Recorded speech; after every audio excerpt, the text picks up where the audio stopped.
My friends, I can't sleep. Forget it. It's just a complete waste of time. I am so mad. I'm so angry. I can't believe this is happening to me again. Time and again, stuff happens like this where I'm trying to solve a problem or deal with things like a human being, and there's somebody who wants to, will go to any length to avoid talking to me. Why? Well,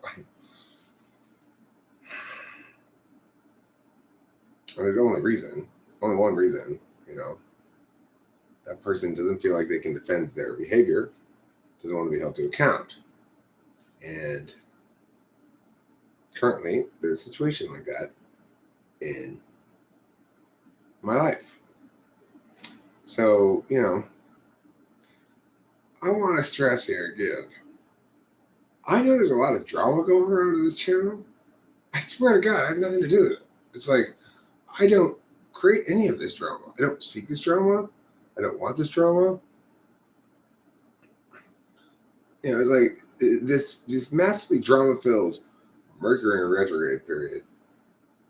It's like I was at the storage place. I picked the phone.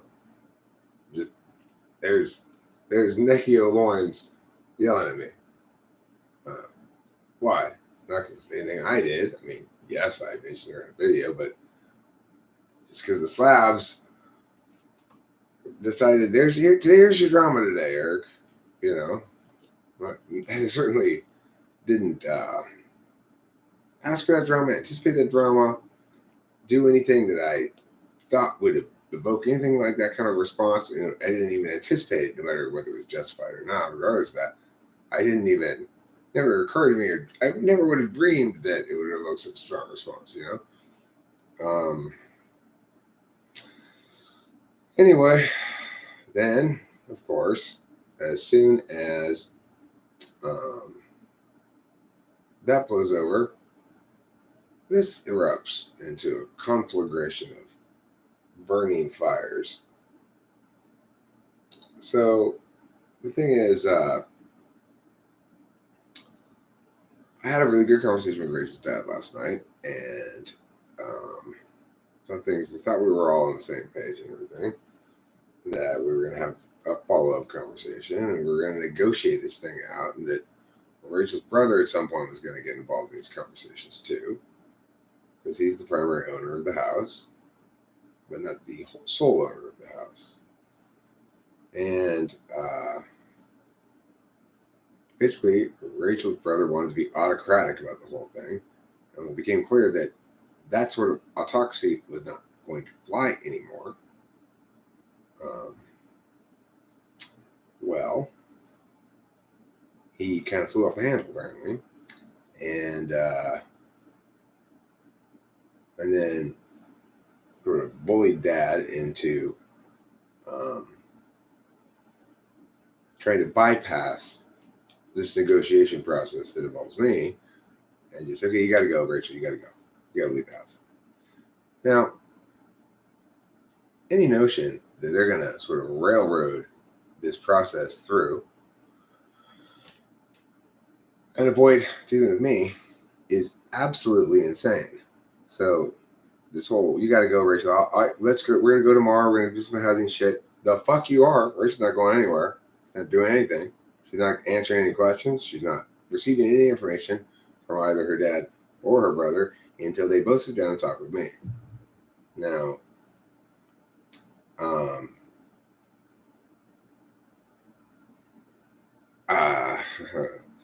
somebody tried to pull a fast one on me is what happened, which should never, ever, ever happen. Anybody who has any sense of self-preservation, any sense of not wanting foot up their ass, needs to never, ever, ever try to pull a fast one on me. That's exactly what Rachel's dad did. Tried to pull a fast one. He got bullied into it, though, by her brother. And so that's why I feel bad for him, because then he got woken up this morning by a very angry Eric. So the thing is, I'm much more scary than any bully that anybody could ever imagine, because what I wield is simply the righteous truth. That's why bullies are so terrified of me and want to hide in the shadows. So what I will tell you now is I feel bad, though, nevertheless, that to some extent he's getting it from both ends, right? It's like, and I think his wife was rather a bully too, in some sense, perhaps, um, at least in regards to control matters or something. So I don't want to be another person like that in his life. I'd like to be a person who understands and appreciates him. But this is the time when he needs to put his foot down. If we're not going to have that sit down conversation with him and his brother, or with him and her brother, then he needs to be the one to put down his foot and say, no, it's not going down like this. And no, your reign of terror is over, Anthony. There's a simple test in life that you can apply to almost anything, and it's very, very revelatory. Who's avoiding the conversation? Who's avoiding accountability? Who's avoiding? Who's trying to hide? Who's in the shadows? That will tell you who's wrong. The more persistent and determined they are to stay in the shadows and not talk to me. Keep in mind, I'm not talking about a public conversation, a private conversation. The more desperately wrong they are, the more deserving they are of my wrath, and the closer they are to me, the more certain they are to receive it. Rachel's brother is very close to me in that sense. Never talked to the guy, never met the guy, but he's very close to me in distance anyway, because he's my beloved Rachel's brother. So he's going to have a hard time hiding from me for the rest of his life. Unless he wants to just sort of be open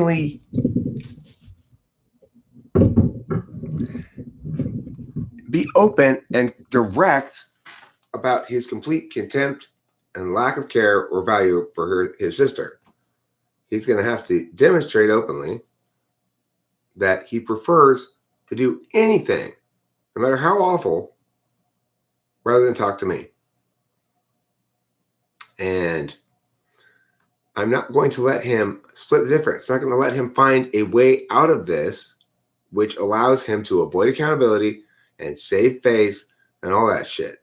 No way. Zero chance. And the more he pushes back and tries to avoid this conversation with me and tries to avoid being accountable, the angrier I will become and the more accountable he will ultimately be held. So, as I've had, it seems like I just had this conversation with somebody else who was doing this shit. When you have dug yourself to the bottom of a deep hole, stop digging and start working with me. Whenever I have a problem with somebody in this world, it's because they will not work with me, but they want to work against me. Always a bad idea on their part, because I am genuinely righteous and good and on the side of truth and fairness. I'm not on the side of vengeance or of bringing somebody over the fire to torture them for someone else's Schadenfreude or whatever. But I am somebody, therefore, who requires to be treated as a human being and for you to act as one, which means you are willing to have a conversation with your girlfriend's boyfriend, even though it's me. I guess, I don't know. People think I'm scary or something. I don't feel scary. I feel very nice and good and true and just and fine and special.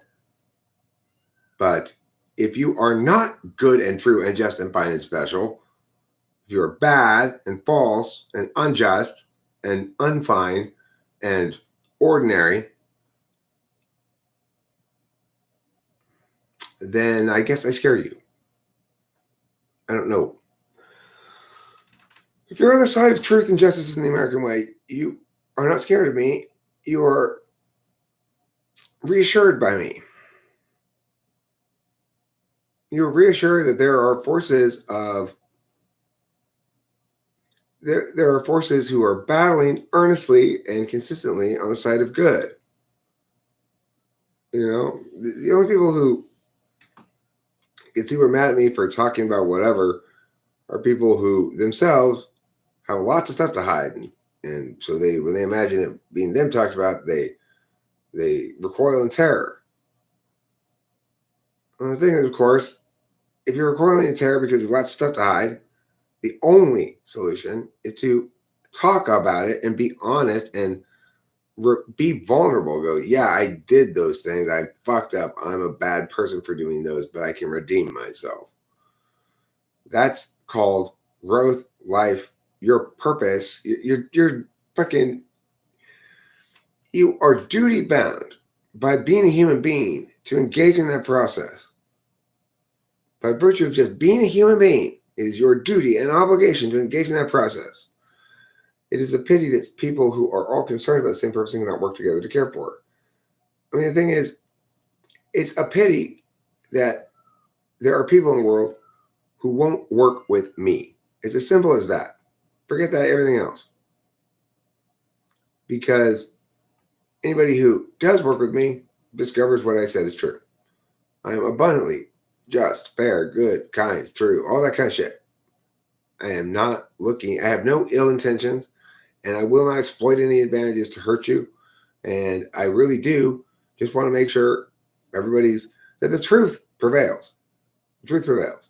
And if the truth hurts you or makes you look bad, that's the time you need to put the pride aside, become humble, and seek to absolve yourself of that. Seek to redeem yourself. Everybody has that capacity. It is those people who refuse to take that angle ever, who refuse ever to be held to account and absolve themselves and grow in that fashion. It is those people who comprise the wicked. And the wicked are not welcome to thrive before my fiery sword of justice. The wicked are terrified of my fiery sword of justice because they're made out of hay and so they catch on fire easily.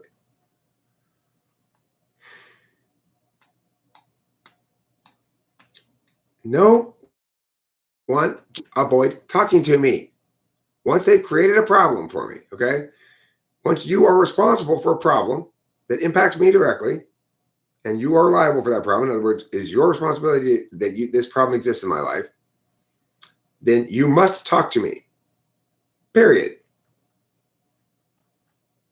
Why? Because if you don't, then you're not just a problem causer, which is bad enough, but what is epically orders of magnitude worse, you then triple down and say, I'm not only a problem causer, I'm a person of no character, a coward.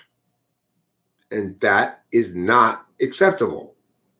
I won't coddle that. I won't enable that. I won't do anything to make that more possible. Instead, I will always do things to make it less possible. Those who scramble away from their opportunity for redemption, growth, and absolution need to be chased down and dragged back to the absolution court and held in their chair and forced to go through this process. Now, obviously, not literally forced, but what I'm saying is it needs to be impossible for them to find a preferable angle moving forward. So they have to take the legitimate angle. Because if you cut off all the cheating angles for cheaters, then they have to play it straight. I am doing my best to talk to everybody. They're trying to sidestep this conversation and avoid involving me in the decision so they can railroad through a plan of action that didn't consult Rachel, doesn't care about Rachel, is predicated on the notion that this is an appropriate punishment for her smoking pot in the house, which she didn't do, but regardless, for apparently her winning the pot argument in general has angered her brother a great deal. Well, he's going to have to suck on that notion. He's going to have to sit there and listen to it and take it from me. He's going to have to understand why that's wicked, why it's unacceptable, why it's specious reasoning on so many different accounts, and how it's revelatory of him vastly over prioritizing just about everything over his sister's welfare. And if he's going to do that kind of shit, he needs to sort of publicly announce himself as an actual scumbag, or he can seek absolution, resolution, move forward, and work with me and not be a coward and run away from my conversation. He will sit down and talk with me. If he doesn't, he's going to endure a great deal of difficulty with Rachel and me. If he does, he won't endure any difficulty with Rachel and me. The reason he will endure difficulty with Rachel and me, if he doesn't sit down and talk with me, is his refusal to sit down and talk with me indicates to me that he doesn't think I'm a human being and he's not willing to treat me as a human being. So there's no reason for me to treat him as one. Reciprocal burdens. It's good for the goose, it's good for the gander. Now, I'm not going to do anything wicked. We're just going to be entirely uncooperative with everything related to communications with Rachel, processes, dates, house rules, and we're going to just, by virtue of sheer willful unwillingness to cooperate with anything, either compel him to show what a scumbag he is and call the cops and forcibly remove Rachel because that's how badly he wants to avoid a conversation with me, or he's going to have a conversation with me. So either way, we're going to find out something about him. He's going to grow because he decides to make the right choice, or we're going to realize what a scumbag he is because he decides to make the wrong choice. It's very important in life for us to do this sort of thing for people, to provide them help in making the right choice by eliminating some wrong options.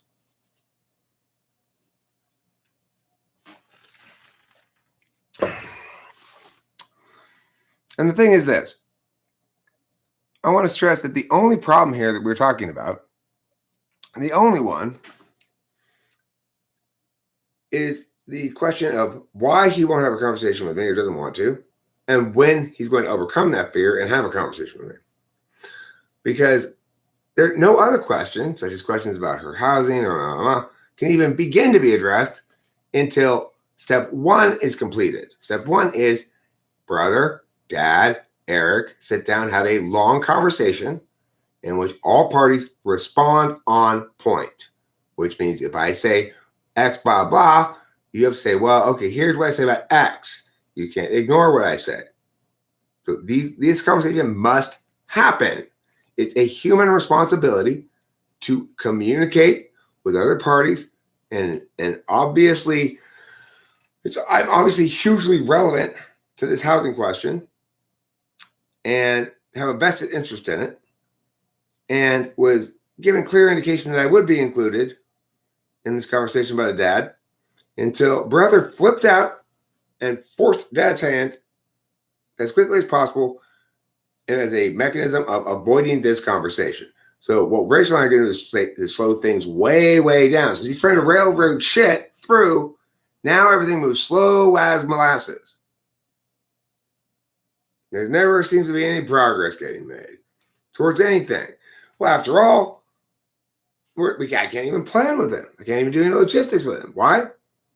Because he's too scared to have a conversation with me? Well, that's not going to be allowed to persist.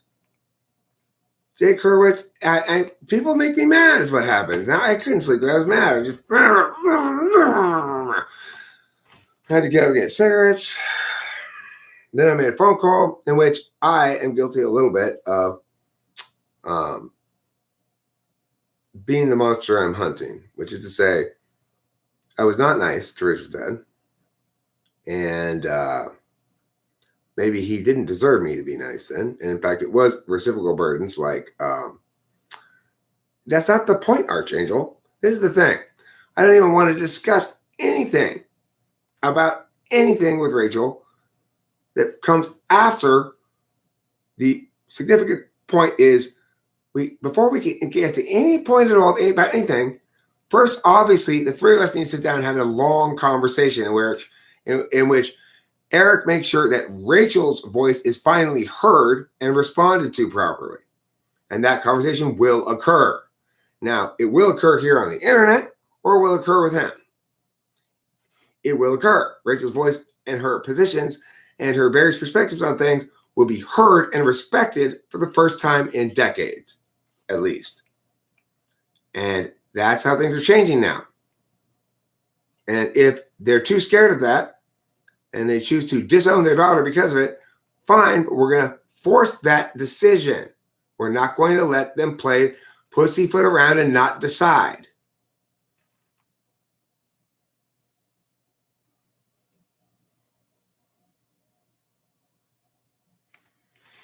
If you're dealing with someone whose self-image is so corrupted by the fantasy they've created, how likely is it you'll be able to effectively cause enough discomfort to make talking to you preferable?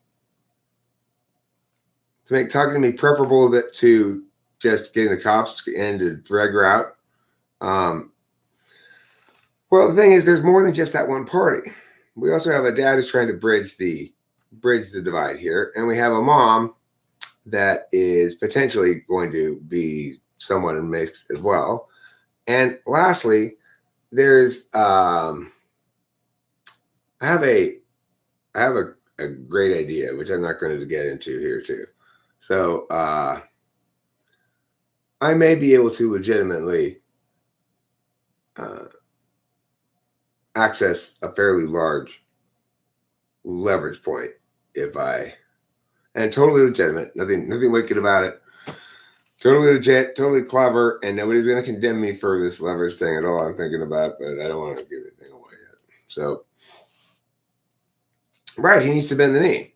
Exactly, Dustin Salisbury. We all need to practice bending the knee. That's why I am constantly practicing, demonstrating, showing, exercising the capacity to apply the same standard to myself as to others. I have to bend the knee sometimes when I'm wrong. He is wrong here. That requires him to bend the knee. Absolutely. Heretofore, our little autocratic Napoleon has lorded over his sister, and those days are done. And in fact, he's going to have his comeuppance now and be held to account for a stretch. And the thing is, that's going to happen no matter what. It's going to happen by his own hand, engaging in such bad acts that he's deeply ashamed of the fact that those bad acts are what the story is. Or he's going to choose to redeem himself somewhat. I mean, the thing is, I'm not looking to take his dignity, but for him to grow, he is going to have to sacrifice some pride. Different things, right? I'm not trying to get him or anything, but he has, unfortunately, now established himself as an adversary by trying to force this thing through by avoiding me. And now what has to happen is he has to understand that you must deal with me as a human being, or I will not deal with you as a human being, because you chose that. It's the natural consequence of your bad behavior. And what it means for me not to deal with you as a human being is I'm not going to assume I can fairly any longer afford you room in the frame. So normally I am very fair, and when I talk to somebody, if they're working with me, I'm interested in making sure the framing is fair for both sides. And even if I could, in theory, like make it unfair or whatever, my primary objective is to make sure the person is fully informed, understands the framework questions, and understands what their interest is framing wise, etc. So I'm not, it's like,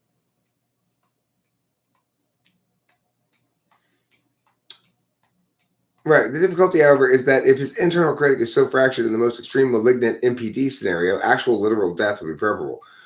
Okay, well, then, the thing is, he's going to get the shaming no matter what. He is going to, in fact, bend the knee, but it's just a matter of how it's going to happen, whether he does it privately in a way that helps him, or if it's just a punishment, It could just be a punishment, and he'll just be punished in that fashion then. And that'll be the justice that Rachel gets. So in other words, I don't need his compliance to get justice. It's just one of the ways he can see to it that justice is attained. Ideally, he chooses a way in which he can be engaged in the process. But if he doesn't, then that just it indicates what it indicates, and he'll get his due. He'll get his due. It's like, which is to say, the natural consequences of being the villain in a story is that then you're the villain in the story. So that's it. It's like, because I am a storyteller who tells truths and is interested in righteousness and so forth, I'm not going to go be vindictive or anything like that. But the truths enter my stories, and that's how the narrative becomes painted, and that's the narrative that tends to win, because, of course, the truth is much more effective as a convincing thing than the alternative, all other things being equal. And if he is, in fact, that fractured, in the most extreme malignant MPD scenario, he would actually literally prefer to die than, there's got to be another than defer. What's another expression for bended knee? Bend knee,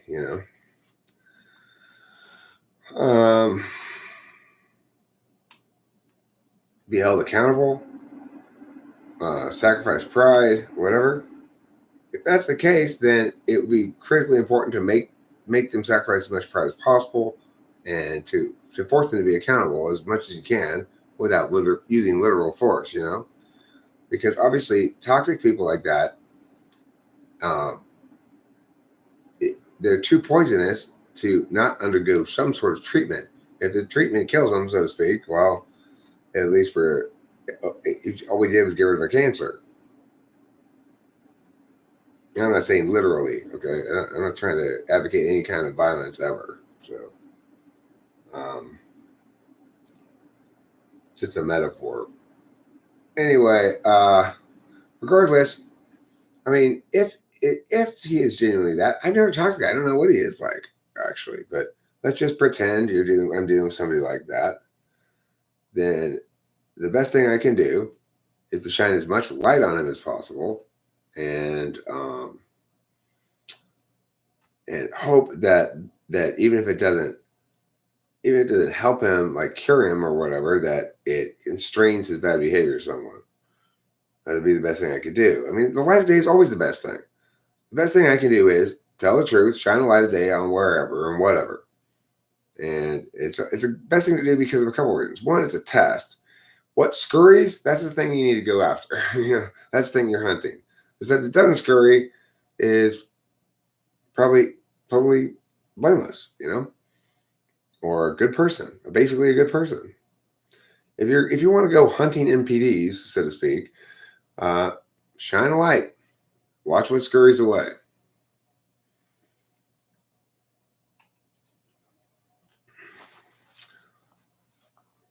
But yeah, I'm not. I'm certainly not going to allow him to get away with anything. Never in a billion fucking years. And the thing is, it is a pretty strong correlate. If somebody is really, really desperate to avoid me, that tends to go along with that shit right there. Yeah, I've noticed it in the past.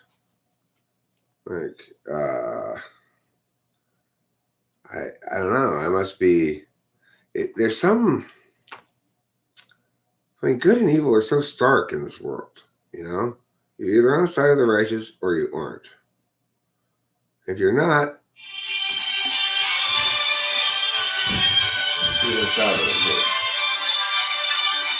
good. Hi, Rachel, baby. Okay, well, don't stress about it. I got a pigeon and just called your dad and woke his ass up and yelled at him. So, anyway, he's gonna talk to your brother, and he's gonna try to get a sit down between me and your dad and your brother. And he's indicated to me he doesn't think your brother's gonna be willing to do it. So we'll see what happens. In the meantime, until that issue gets resolved, you continue just being completely uncooperative about anything. Don't anytime anybody speaks to you, remember you're not receiving any information from them until they do their job, which is talk to Eric. And there's zero chance that we could possibly address any question of anything at all whatsoever until first job is done. That is to say, have the conversation with Eric. Okay. Now, your dad, I feel a little bit bad for because he's got angry man on one side and angry man on the other side of him, right? And so I want you to, no, actually, yes. If you get a chance, can you go just say to your dad the following thing? Eric asked me to convey the following to you. However, remember, I'm not receiving any information, but he asked me to convey the following to you. That he understands that it must be challenging for your dad to be pushed angrily in opposite directions by two alpha males, and that I'm the good one and I feel bad about it. And to the extent that I was a little too rough this morning, I'm sorry. Okay. All right. But then if he tries to talk to you further about anything, you say, I'm sorry, I really can't receive any information from you right now. Not being difficult. I love you or whatever, but I've got to stick to my guns here because you're going to have to treat us like human beings. So no information is being received now. Okay. So, but here's one thing else I want to just mention. I'm going to actually mute the live stream. I'm live streaming right now, by the way, while we're on the phone. I'm going to mute it for a second because I want to tell you something, an idea I have.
I didn't hear any of that actually. I mean, I heard you, but it was all like.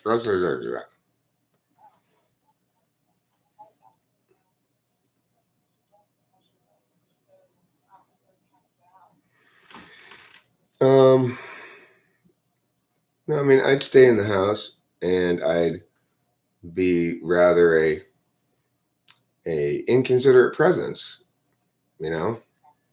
like just flopping around in the living room, watching TV, whatever. And anytime anybody wants to come talk to you, say, I'm sorry, I'm not receiving information right now until you do your job. All right. Okay. I love you, darling. And I will Talk to you soon. Bye.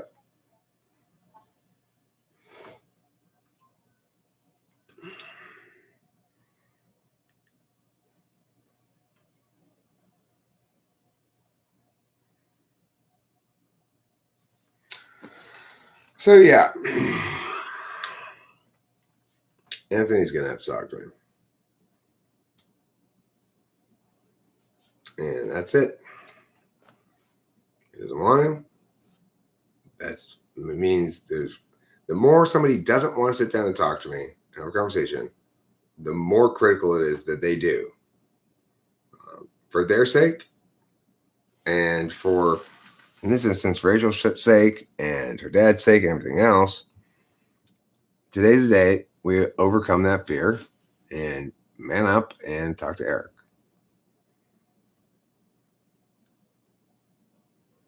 So,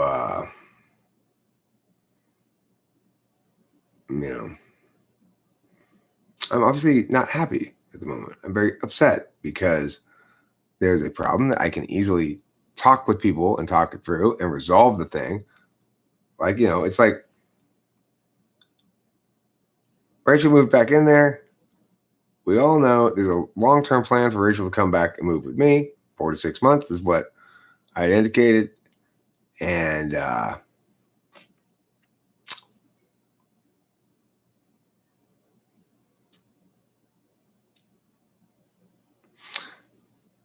in any normal procession of events, I'd be involved in conversations with them about logistics and whatever, and there wouldn't be any conflict.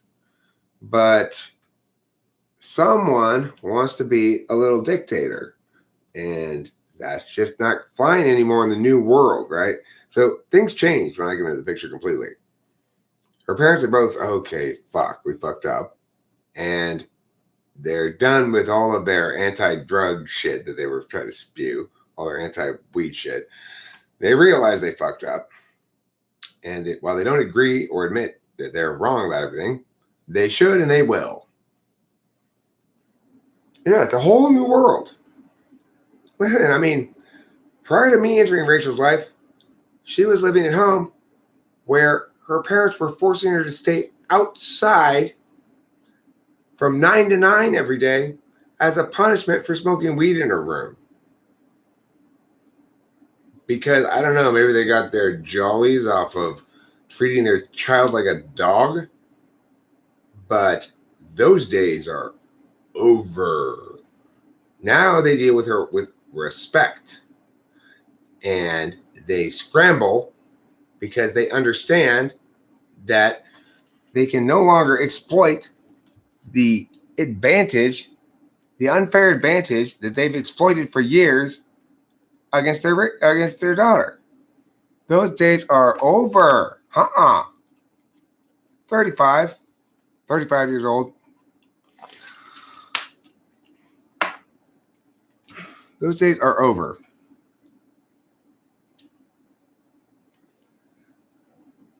Archangel, listen to me. I don't make enemies. Enemies find me. No, they're not trying to, well, yeah, sort of. The point is,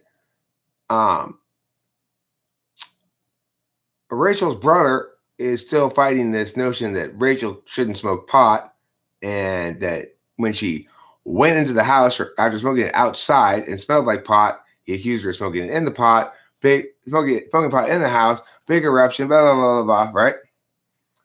Why is there a big eruption? Because step one, hey, fucktard, you're not a little dictator. Stop. So you need to be decent. You need to treat your sister like a human being. You need to want your sister to be happy and be who she is instead of trying to tell her what's wrong with her, instead of trying to pathologize her native ways, and instead of trying to punish her. Yeah, she does have a mental illness. That's why she's still at home and can sort of keep down a regular job and stuff. I have no idea, Destin Salisbury. I have no idea. Hey, Archangel, look. I I have really had my fill. I've not time to talk to the guy. I've had my fill of avoiding the processes that are necessary for good outcomes, avoiding the processes that are necessary to do things right, avoiding the processes that are necessarily a part of being a principled person. No more of that. No more avoiding those things. Nobody gets to avoid those.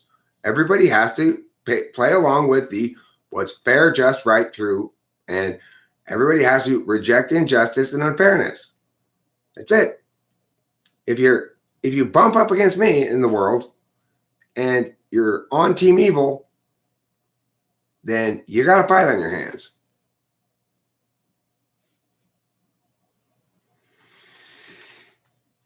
No, Lobo Froze, she really, it's a sleep disorder. What's called mania is sort of a chicken and egg thing with sleep. As she starts getting less sleep, she starts going into this manic state, which causes her to have more trouble sleeping. Blah blah blah. This only happens when she doesn't take her pills.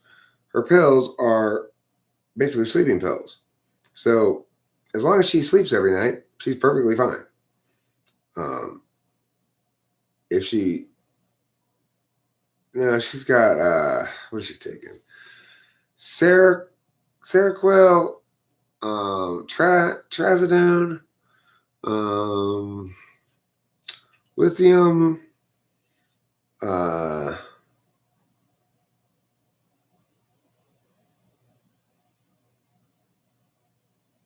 might be one more, and she takes a fucking handful of them every night. That's the only time she takes them. She takes them in the morning. I mean, that girl's an insomniac. Like, you gotta drug the living fuck out of her to put her to sleep. Did she try fluoxetine, Prozac? I don't know. She's tried various things, but the problem is, of course, she's not been engaged in a process of involvement with the medical community that has basically everything's happened to her before has gaslighted her about her own agency and how much say she had and whose opinion mattered and all that kind of stuff. This serious disinformation campaign to convince her that everybody else knew better about her than she did, which she never believed because she's an IDOM. And so you can understand how that would kind of make one go crazy in a sense. I am convinced that her mental state, her general mental health correlates strongly with her life situation. They were trying to give her less and less freedom, less and less choice because she seemed to be getting worse, for example. So they had to push harder to force her into things that she didn't want to do because obviously she was something wrong with her. That shit. Those days are over. Those days are entirely over. And I am not. And now she's as happy and mentally healthy as she's been in a decade. Why? Because her voice has authority now. They know she's no longer in a situation where everybody else is exploiting their advantage position over her. Instead, she can come at them with an advantage. Instead of them bullying and pushing her around, tables are turned, and boy, do people hate the taste of their own medicine. And it doesn't hurt. It's not a very good sleep aid, L-Level for us. I can tell you that. I've been smoking weed all night. I can't sleep because I'm mad.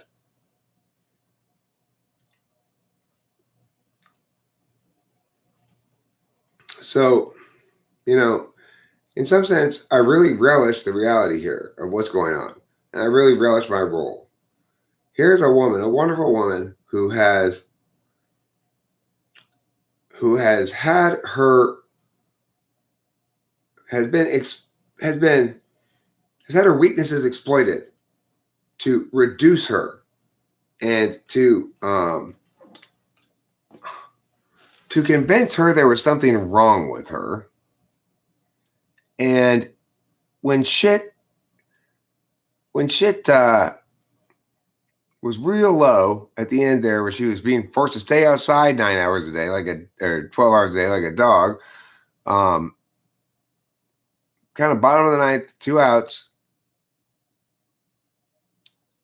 Her fishing line, finally, there was a big bite on the end of it. And all of a sudden, everything changed. I love the fact that the opposing team was so smug and complacent in their win, they weren't even bothering celebrating anymore. And then all of a sudden, oh shit, here comes back the home team. The opponents were up 10-0. Now all of a sudden it's 10-10 and we got the bases loaded. And the other team would say, let's call the game because the directors, let's call the game. No, game's over. No, the fuck it is, bitch.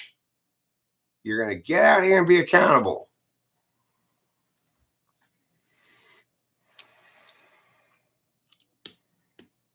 So now that they don't have an unfair advantage, now that the opposing team can't cheat their way to win to victory, all of a sudden they want to quit. You don't get to quit playing once you lose your unfair advantage. Now you actually have to play. You don't get to run away. And Rachel's brother is going to have to untuck his junk from between his legs and man up and face the music. I do love her dearly. I love her more than I've ever loved anybody. A non-child parent relationship, not counting child parent relationship. Which is a different kind of love, obviously.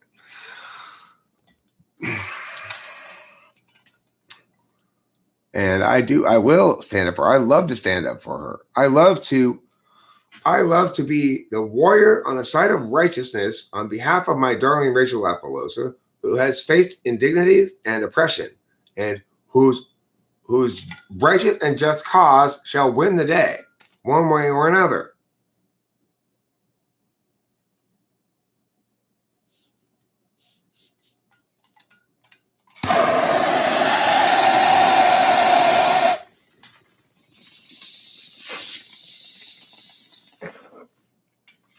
The thing that I cannot tolerate is that for years, lies, specious reasoning, malfeasance, and other bullshit have been the frame that ran the day here, you know? And oh, hell no. Hell no. Lapalosa family, no. It's not my fault that you made the most precious, spectacular, and perfect woman in the world and underappreciated her dramatically. I don't underappreciate her, and I do not take kindly to those who do. So, a new sheriff in town now. Things were going fine. We were having a nice, respectful conversation last night. Her dad and I did. We had a great, respectful conversation. Things were looking great. Things were looking good.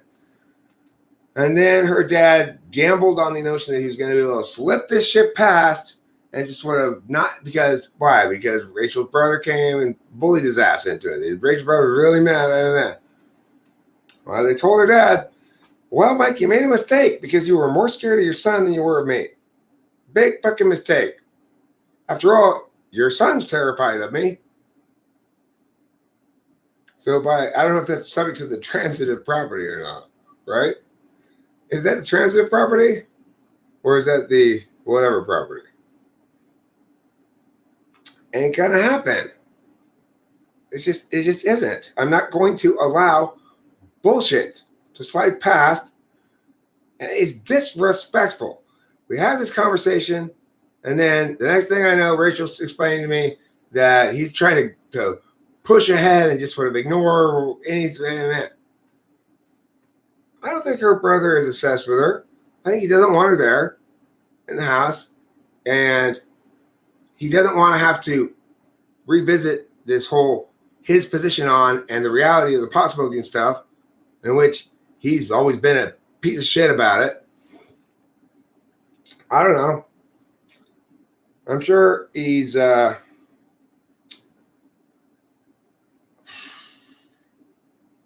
don't know, something around Rachel's age, something or something. Who knows? Who cares? Doesn't matter. Anyway, so for sure, the easiest thing for him, logically, is going to be to just bite the bullet and have the conversation. If, in fact, he is constitutionally incapable of being honest with himself, he's constitutionally incapable of being accountable, and utterly just unable to face the music, then we'll see what happens. But, I mean, the thing is, I'm with Rachel for the rest of my life and the rest of her life. So, choosing to avoid talking to me now means disowning your sister / daughter or whatever forever, or for the son, never seeing his parents and sister together or something, because no, if there's any sort of family gathering, I'm going to be there. And for the entirety of it, when he's there, I will be holding him to account until I finally do. He's not going to be allowed to peaceably be near me or near his family if I'm there until he mans up and has the conversation with me. Now, look, I can't sleep. I'm mad. People make me mad and then I can't sleep. Why do they make me mad? Same reason they always do. Trying to avoid having a conversation with me. Because they don't want to be held to account and they don't want to lose any pride or, too fucking bad. TFB, Anthony. Okay? TFB.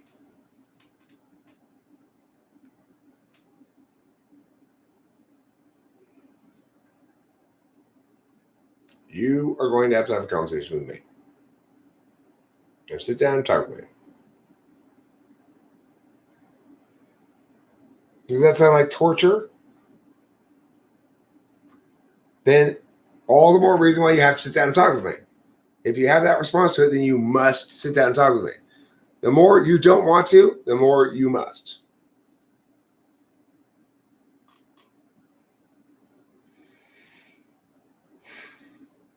You will not escape accountability. That's it. Don't even bother try running away. You can't run fast enough. You can't run far enough. This is my wife and you're her brother. So, now it's my family. And I don't allow toxicity to persist in my family. So toxic things have to redeem and reform themselves and become non-toxic, or basically, it's like they can't tolerate being near me, so they just run away or something. I don't know. Sure, that'd be great. I would love that, KJ, right? So I'm hopeful that if he doesn't redeem in a straight up fashion, that I goad him into punching me, at which point I will have him arrested. I won't fight back at all. I'll make sure I don't. And I'll say such things openly like, please, I again ask you to not assault an old man while he's doing it. Things like that, And I can take a few punches, whatever, I don't give a fuck. And then, once he's in jail, I'll go down there and taunt his ass. Hey, Punchy, how you doing? How'd your punch work out for you? Because, of course, that would be justice. He either has to be a human being, which means act like other human beings are equals. So he has to talk to me because he fucked up. That's it. You're in self-quarantine until you get cleared for corona? I'm in self quarantine until I self clear for corona.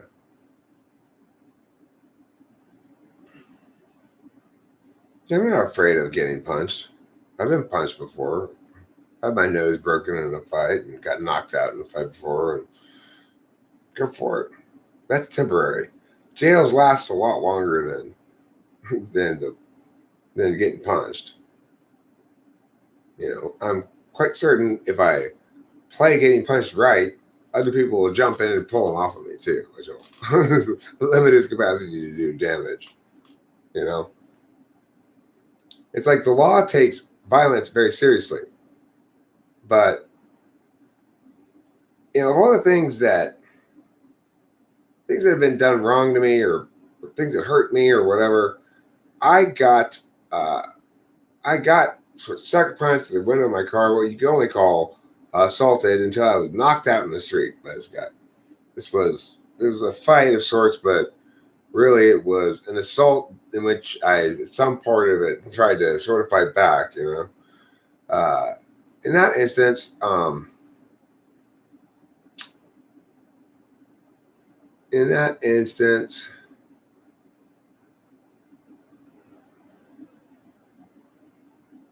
whatever, that didn't bother me that much. That sort of injustice, it's like I didn't take away from that. Like, God damn it, I was subject to injustice because I did. Once I woke up from being knocked out, I did run into the house where he was and tackle his ass and push that into the wall and stuff. So I did, and he ended up sort of running out and getting locked himself in the car.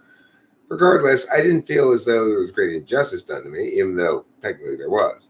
Whereas I feel like not talking to me, refusing to talk to me and be held to account, that is a great injustice to me. I'd much rather be punched in the face than have you avoid talking to me any day. Being punched in the face is just a temporary little experiential thing. It doesn't matter. As long as he doesn't kill you or injure you seriously, whatever. Work needs you. Yeah, you should go to work. Go to work tomorrow.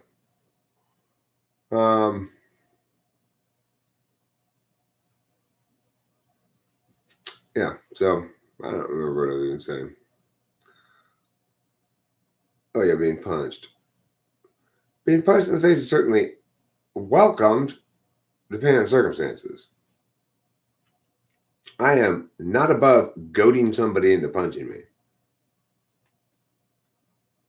If I feel like that's the way to finally get to win the argument, it's the give people enough rope they hang themselves thing, right? I tend to not make many mistakes, hardly any. Other people do. I tend to not act until they do. I have an answer for you, El Lobo Feroz.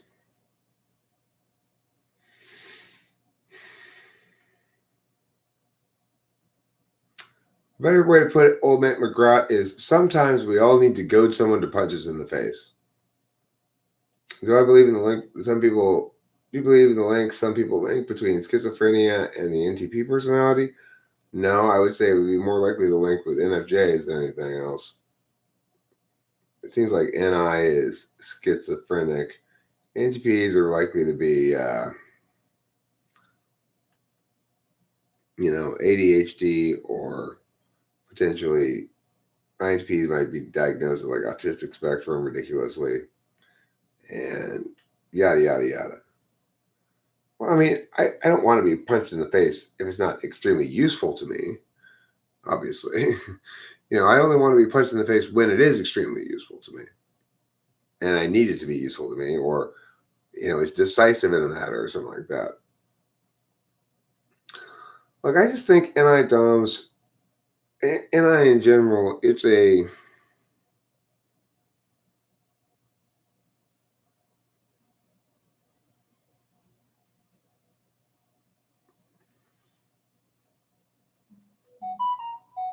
Sometimes, you have it coming and don't know. I don't know what you mean.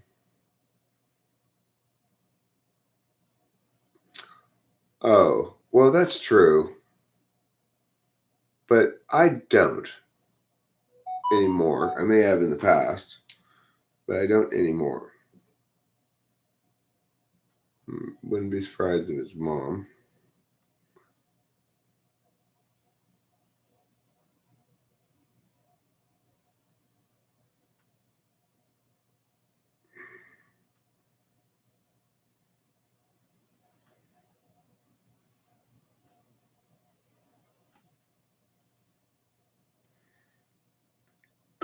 Yes, I would like to work together to make this happen sooner. Period. But any such question can only happen after the conversation with you and her brother. Period. Her brother's willingness to have that conversation will show, indeed, that there is a desire to work together instead of a desire to work against me. Period.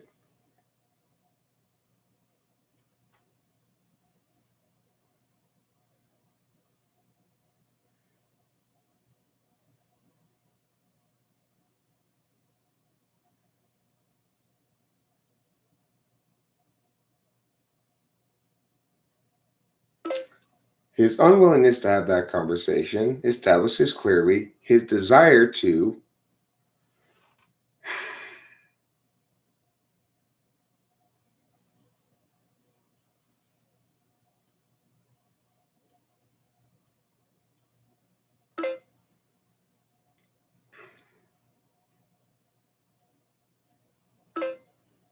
damn it.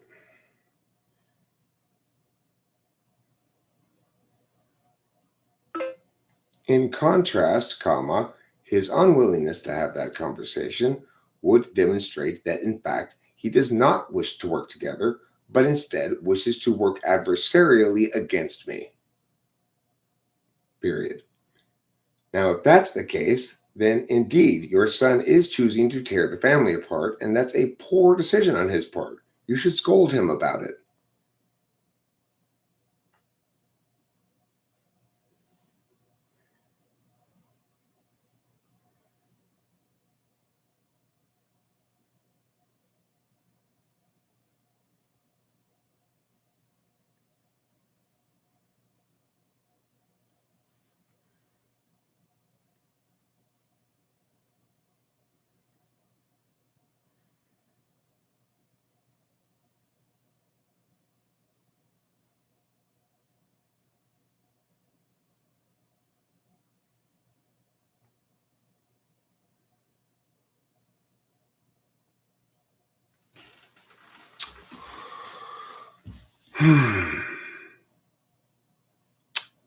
Everybody always wants to try to turn the frame on me. Like, look, I really just don't. It's really important we just get this thing done so we can we don't avoid tearing the family apart. Okay, cool. Yeah, I agree. We should get that thing done. So step one is the thing I said. And since you want to get that thing done and I want to get that thing done and he wants to get the thing done, then we're all in agreement that we should do step one. Oh, so you don't care about the outcome you claim to care about. Once again, people do this. Well, because of this reason, yeah. And I go, oh, that reason? Then yeah, right? They go, well, I mean, not that reason. So you were lying or what? Come on. Ain't gonna fly. No bullshit. No bullshit is permitted. There is zero bullshit permitted today. I have my complete moratorium on bullshit. And that's not going to be lifted until the bullshit ends.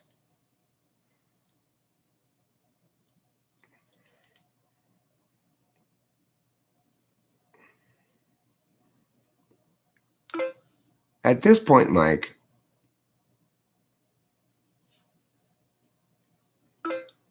the burden is clearly on you to make a show of good faith.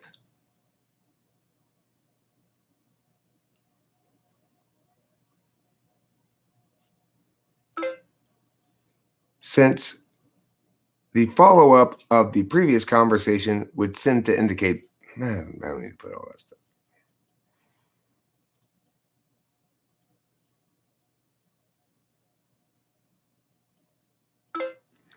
If either of you is serious about wanting whatever outcome you say you want,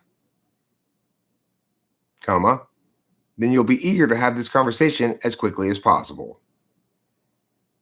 Period. If the only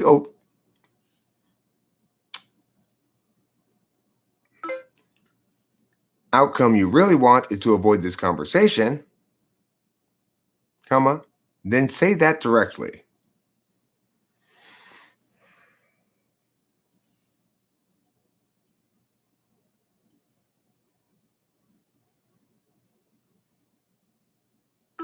Talk.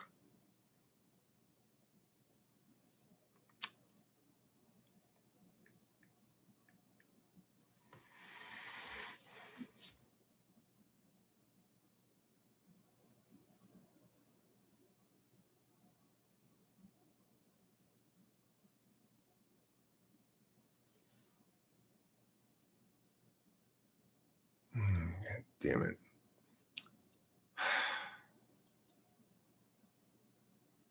All right, I got to call this guy. I'm going to be non-angry too.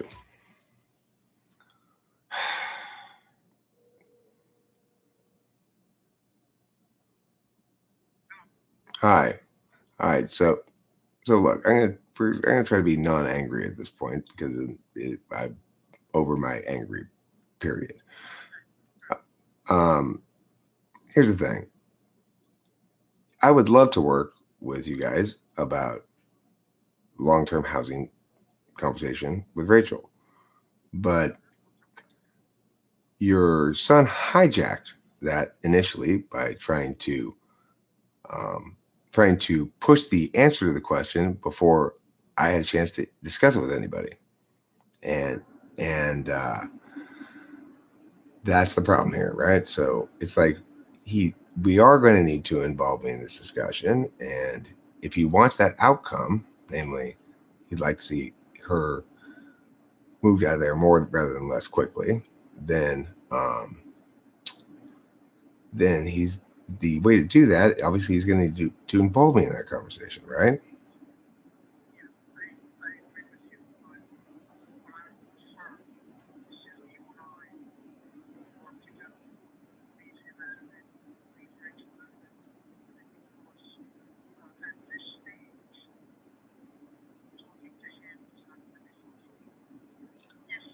But here's my concern. I don't want to doom him to a life of wickedness, and it doesn't sound like anybody's held him to account before.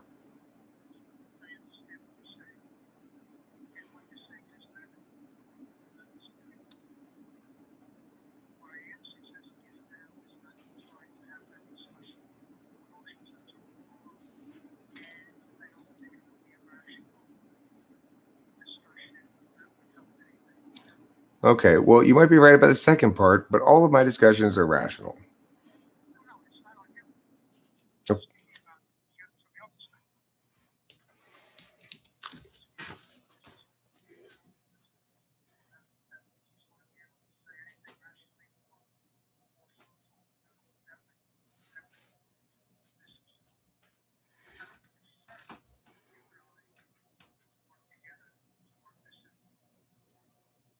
Okay.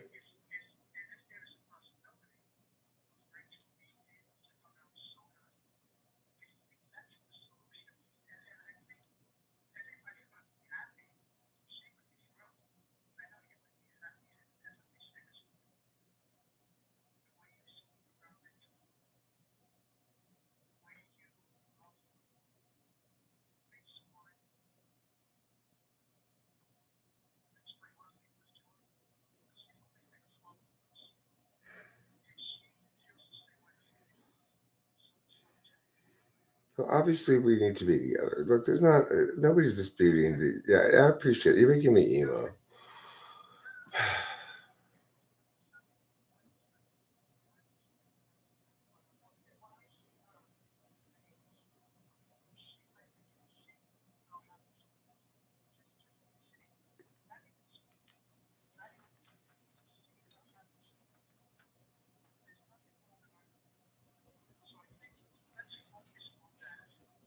Okay.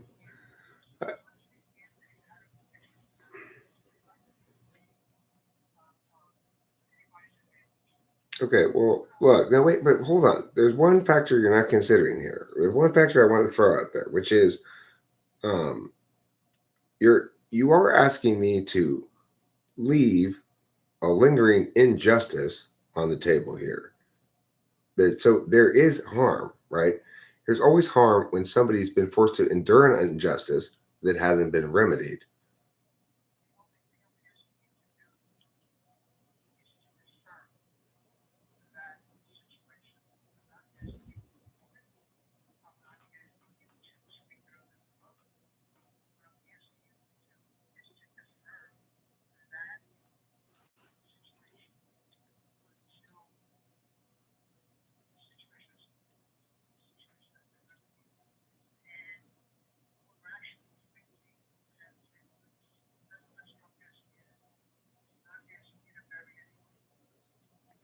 Look, I don't need to have that conversation today. That's fine. Certainly not. But and I don't mind giving a little cooling off period here. I would like to suggest to you, however, the possibility that there will never come a moment when you can approach your son about this when he doesn't respond with anger and avoidance. No, but you see what I'm saying? Is there ever going to be a moment when he doesn't respond with anger and avoidance? You think there will?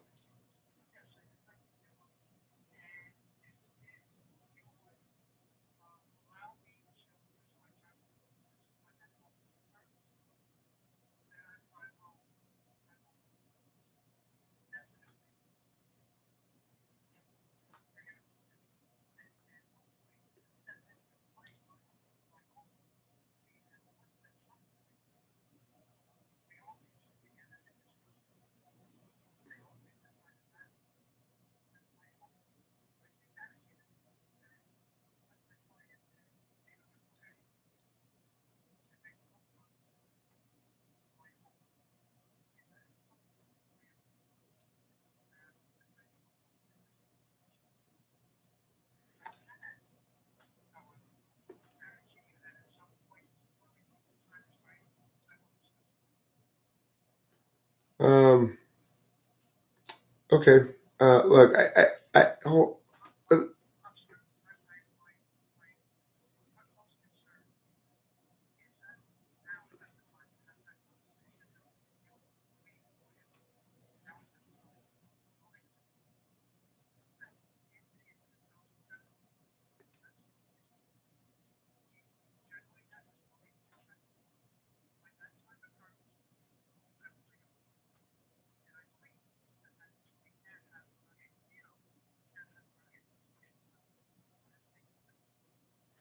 okay. Well, that rational discussion should include you pointing out we fucked up and we need to take ownership of that in at least some sense, at least with ourselves. He needs to agree with that too, though, is the point. No, I know, but that's the goal.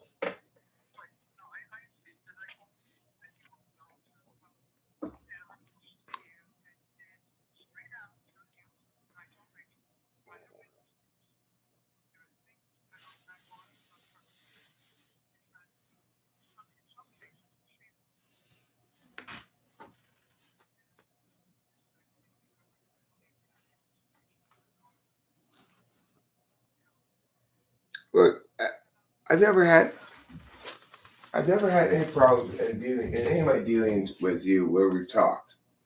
Um, I was very upset that you chose to bypass me after we had talked last night, but I understand you're getting pressure from both sides here, and you got two uh, alpha males who use anger coming at you from either side, right? So um, that can't be fun. And I'm sorry to the extent that I did to you what other people probably have done to you. It's a, you know, and I don't want to be that person. I don't want to be the person who's angry and uses force of any sort, like including rhetorical force.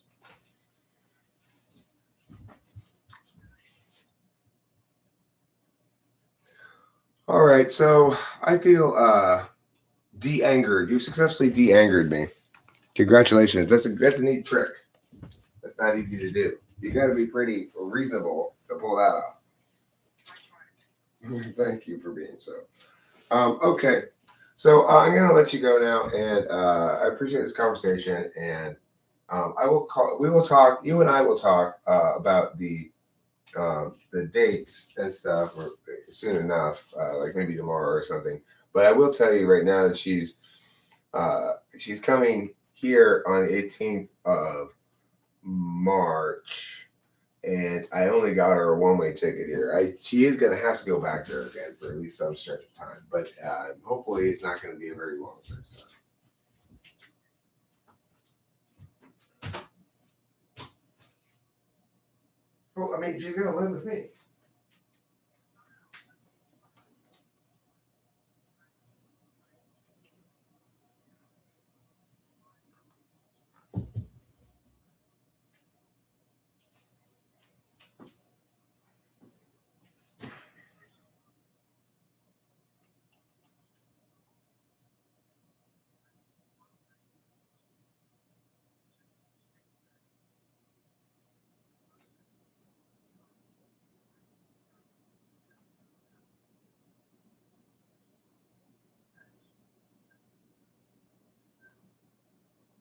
Well, how soon are you trying to get her out of the house?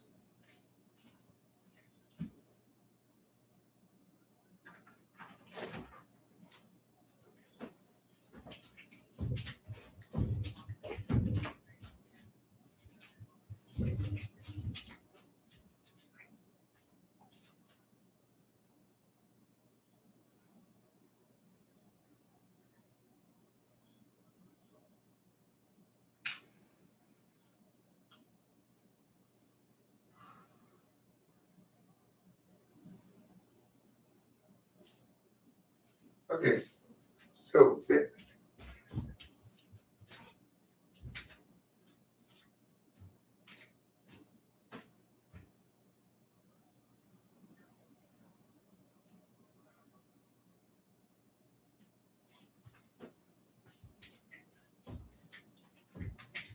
going to take. Hold on there. Hold on a second. So I don't understand what the urgency to get her out of the house is.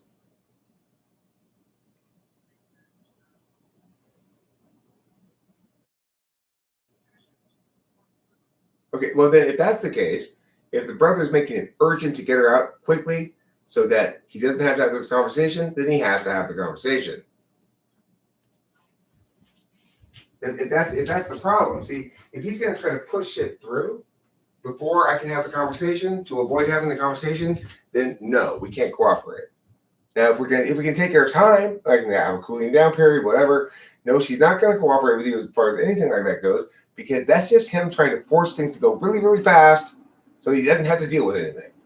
No, not allowed. Not going to happen.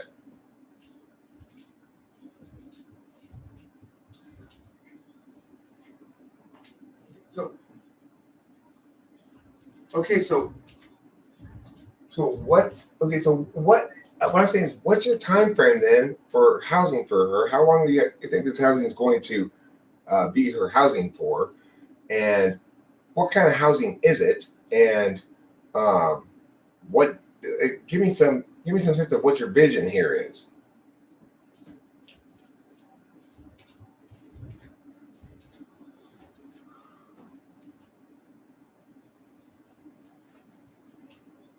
Okay.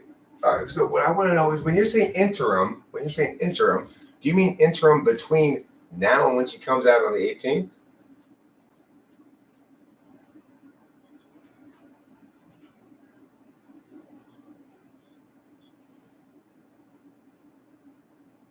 Okay.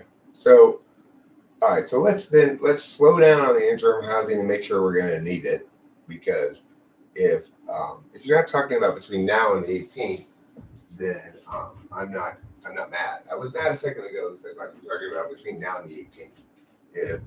If everyone's comfortable with her staying there until the 18th, then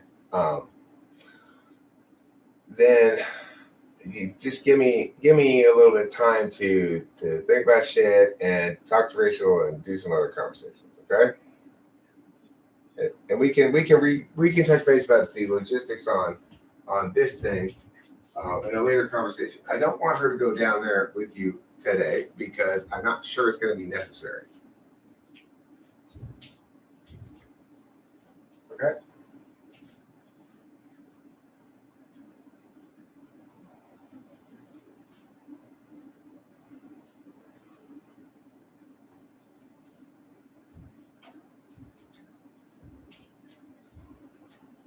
Well, you meant from today until the time.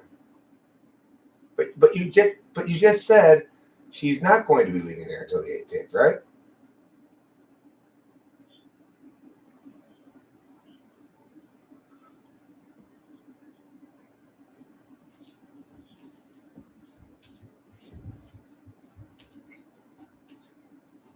So what I'm saying is she's not going to be rehoused between now and the 18th, right? So if she's not leaving where she currently is until the 18th when she comes to LA, then she does not need to start that housing process today because the interim housing you're talking about is for when she returns back there, and I need a little bit more time to figure out exactly when and if she's returning.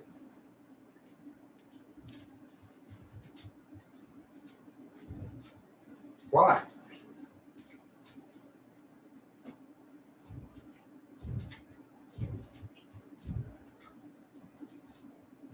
Okay, well, see, okay, that's where we're going to run afoul of things. I that's what I figured it was. You want to prove to your son that you've started this process. Well, at that point, then no, he needs to have that conversation with me because he's trying to avoid it again. Because the thing is, there's not any urgency to start the process. If he wants you to start it today, then he's trying to tease the frame, and that's not going to happen. And he needs to have the conversation. He's going to be non-adversarial in his basic approach to this, or he's going to be adversarial with me, and then we need to have the conversation. Okay, then he needs to realize it's too soon to push you to force you to go start the housing process today. It can wait a day. If it's too soon to have the conversation, then it's too soon to push forward with the housing process.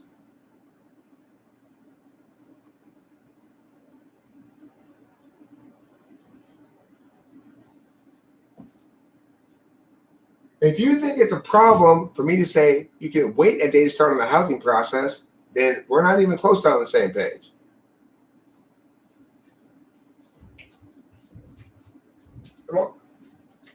Tomorrow is Saturday and Sunday. That's not going to work anyway. So do it on Monday. Perfect. Yeah.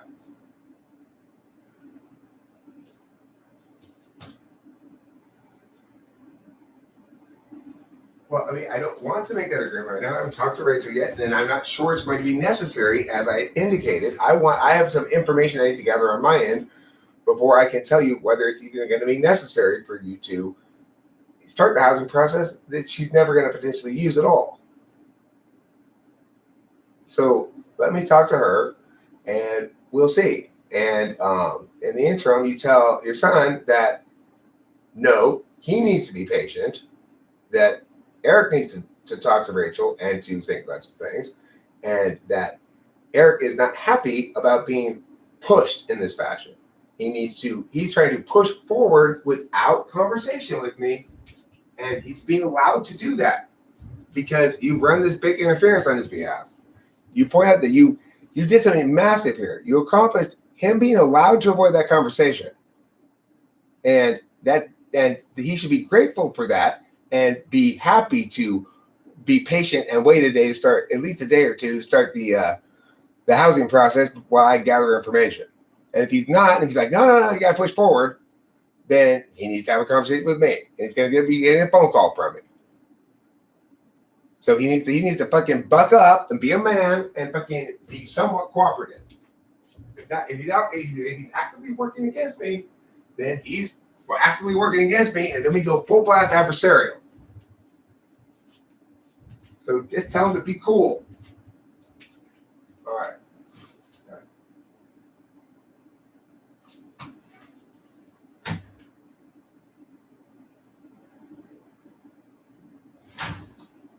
Okay, I'm not saying it has to happen. I'm not saying the conversation has to happen. What I am saying has to happen is some gesture of good faith involvement in this process on his part. I mean, he needs to budge some on this and not be all like, it has to happen right now. Tell him fucking untuck your dick from between your legs and be patient, bitch. That's what you should tell him.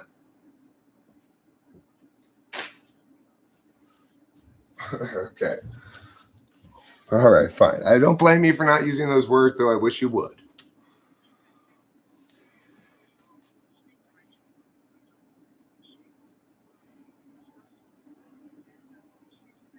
All right, cool. Thank you. Nice talking to you. Bye.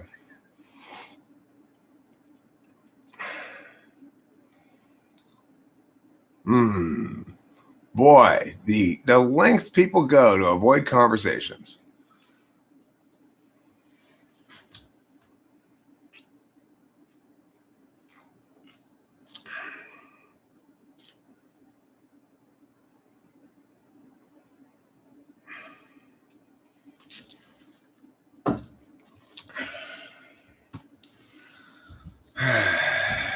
Well, Chicken Little will get his comeuppance at some point here.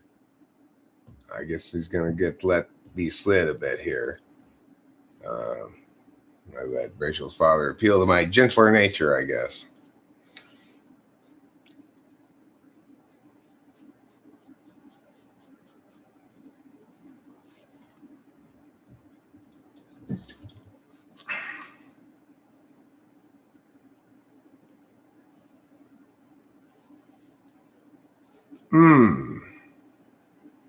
I will have him.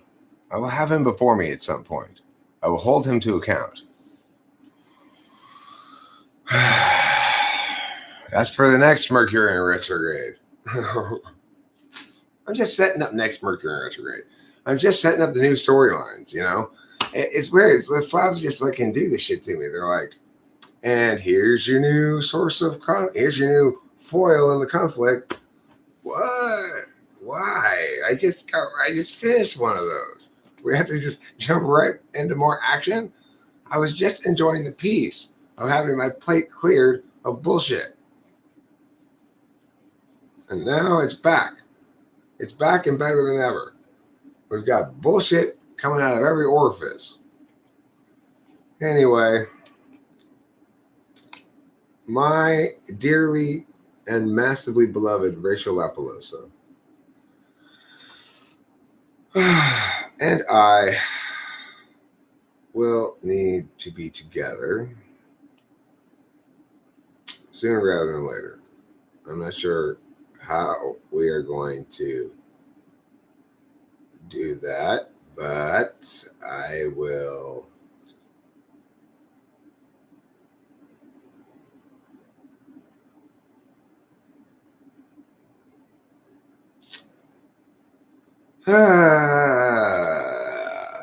Fucking fuck. What a fucking hassle. I'm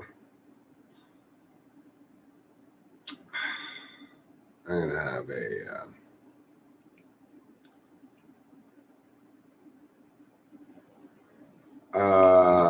I'm not going to play it.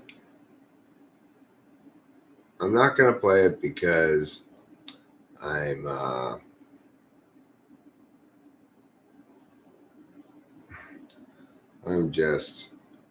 not that committed to the battle, the long-term battle, I guess.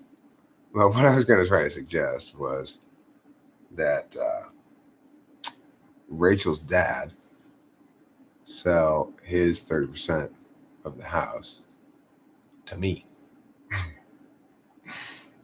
And then Rachel's brother has to deal with me. He really wouldn't have any choice at that point. After all, I'd own 30% of his house. Well, wouldn't that be fun? It would be fun. That would be an adventure of learning for him. He would really enjoy an adventure of learning in that instance. If I could get his dad to sell me his 30% of the house, right?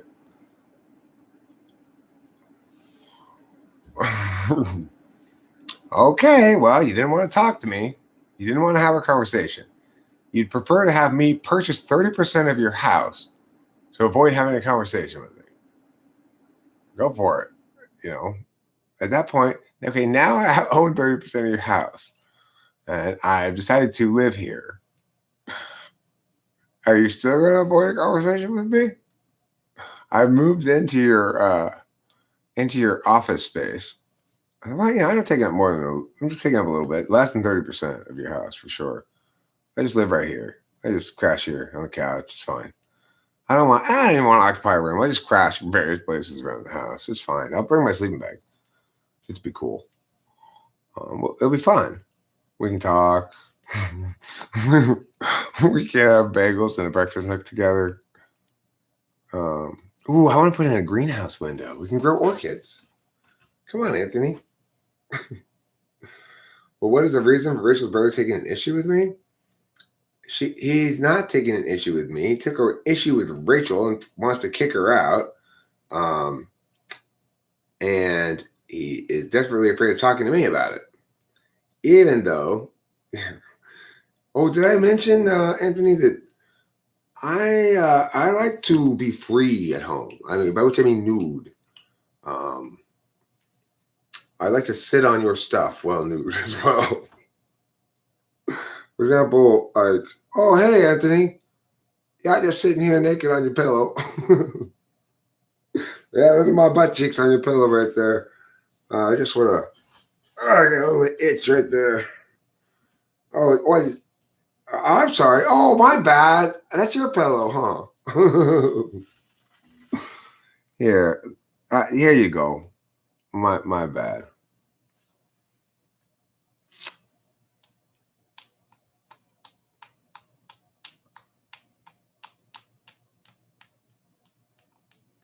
Look, I'm not making any accusations about like that. Okay, I understand people mean it in lots of different ways. I'm not trying to silence anybody, but I'm just saying I'm not trying to pathologize the guy. I'm just saying you want to be asswipe dictator guy and kick out your sister because she smelled like pot when she came in the house. Well, I don't blame you for running in terror from me because you can well anticipate the size of the foot that's going up your butt. Let me rub up against you, my sweet Archie. I'll rub up against your body with my arm. Let me rub up with you, Archie. And I'll burn down your Archie barn. I'll plunder all your fleshy plunder. Plunder all your fleshy booty. You've got a box of fleshy gems.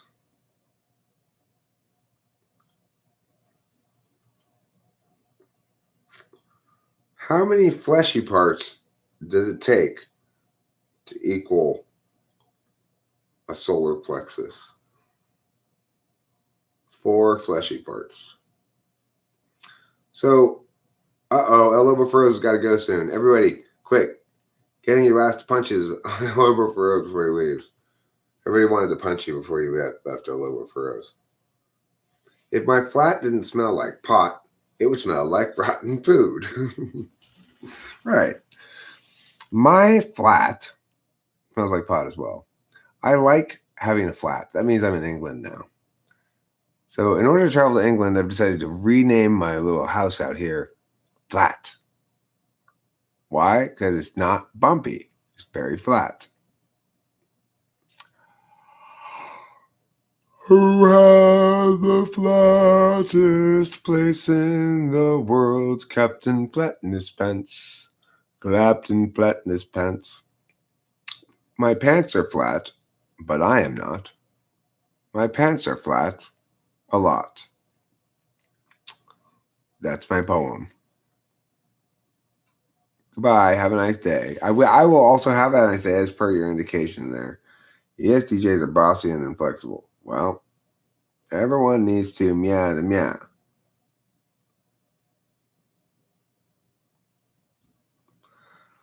I'm Australia, but if I said apartment, people would think I was American. Oh, I see. So you said flat, so people think you're British. Is that less wrong than American? If somebody mistakes you as British, is that less wrong than mistaking you as American?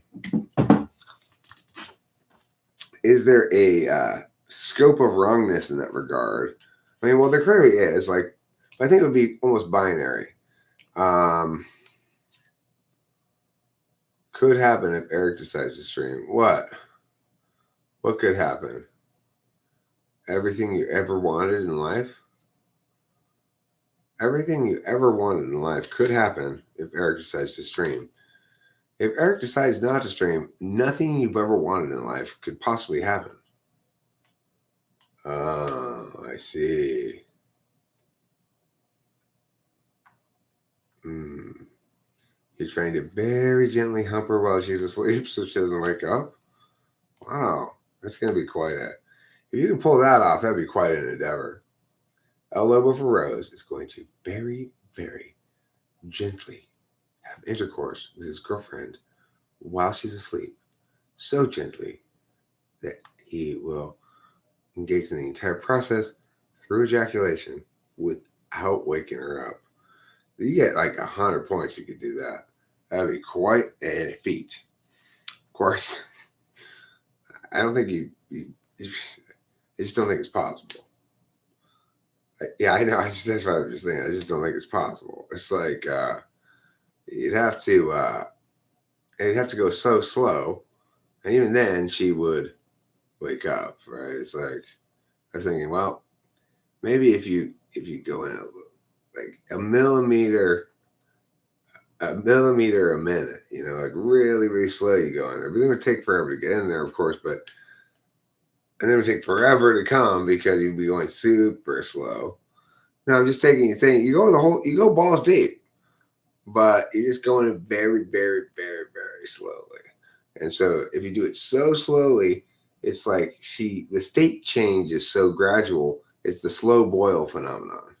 So that, it's like by the time your balls deep, she feels like she's always been filled with engorged penis because she didn't notice the change. It was so slow and subtle from no penis to all penis.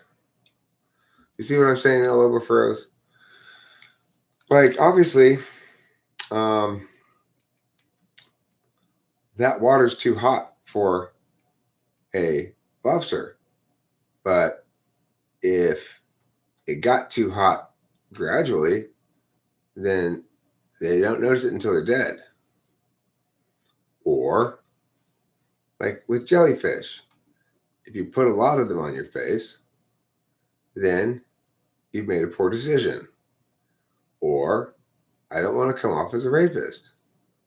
Well, she's your girlfriend, and she asked you to do that before, and you thought it'd be a good challenge. I think it'd be worth trying, as long as she wanted that you try, because every time he fails, that's okay. She wakes up, okay, great. Hey, you woke up again. Yep, I'm humping you. It was hard getting it in there. Like it was just dry as a bone. But I poured a bunch of Crisco that I found in the kitchen down there. Crisco, was that bacon grease in that tureen in the freezer? Yeah, bacon grease? Yeah, it was, wasn't it? Okay, yeah, I put a little bit of that down there too. That's why it smells like breakfast. Uh-huh. Right. Well, it does kind of permeate everything. You're right. It's got a rich bacony smell now. I like it. It smells like pussy and bacon. With the fact that intersex and hermaphrodite people exist, negate the idea that there are only two genders. No, because hermaphrodites are both. I don't know what intersex is. What does that mean? Having ovaries and a penis? That'd be both, I guess, or something.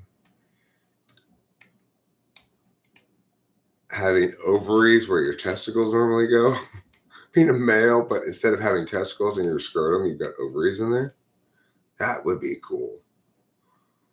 Instead of shooting out sperm, your penis would suck in sperm to go fertilize the ovaries.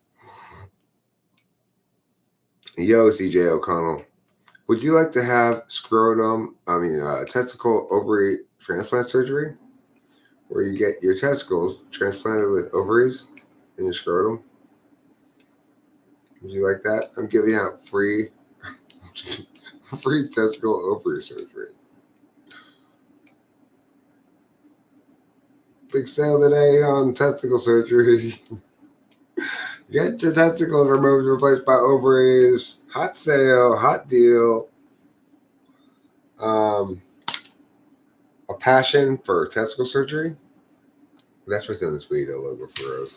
There's nothing in this bowl. That's the problem with it. It's empty. The problem with this weed is it keeps getting smoked. Okay. So I believe we were talking about giving CJ O'Connell scrotum surgery. Let's see. Oh, Matt McGrath, can you hold CJ O'Connell down while I scrotum surgery him? What are you doing? I'm scrotum surgerying you. Shh. Ah! That's just the ovary going in. Ah! It's just the testicle going out. You're fine. Ah! Intersex covers a variation of sex phenotypes like XXYY, XXX, XYY. Oh, right. Well, there's still only two, right? There's male and female. Then there's what you'd call misfires, which have some other combination of the two possible variables. It could be like male and female. It could be male, female, or something like that. Or triple X is I don't know, like Superwoman or something, like extra womany. Double Y. So those are chromosomal variations. Regardless, you're still talking about manifestations of male and female. There's not any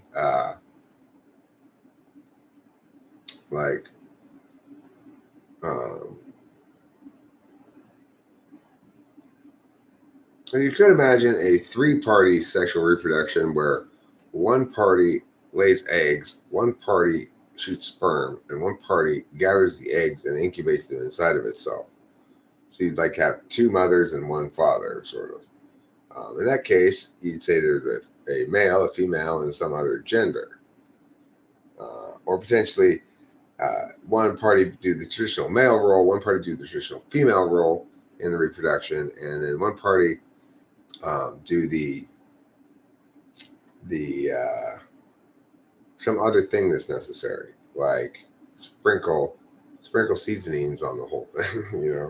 It's like there's the sperm, there's the ovum, and there's the seasonings guy. He's got his own gender called season. Seas. There's him, her, and seas. So you can't imagine a scenario in which a third gender actually would exist, and that's certainly not the case in human beings. If you ask if there are two genders or more, you say, okay, well, let's imagine a species that had three genders, like I just did. Why would it look like that? Do humans look like that? No. So there's not three genders. Me too, CJ. That is such a drag. It's like the other day, I woke up in the morning, there were 6 she-males in my bed, my testicles had been replaced by ovaries, and I had breast implants. Like, what the hell happened last night? Oh, you can't replace a penis with a vagina. It's not possible. Any more than you can replace a stump with a bucket. You can't replace a stump with a bucket. Everybody knows that. If I had a penis, I will poke as many people with it as I can. You mean you'd be like every other male just about? Most males typically try to poke as many people as they can with their penis. Until they find the platinum vagina.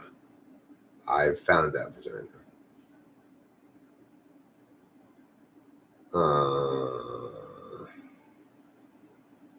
I have. And her name is Rachel Apollosa. I use her body for my sexual pleasure. The way I do that is I make sexual intercourse at her with the humpity hump and the humpity bump and the poke, poke, poke and the ha ha ha.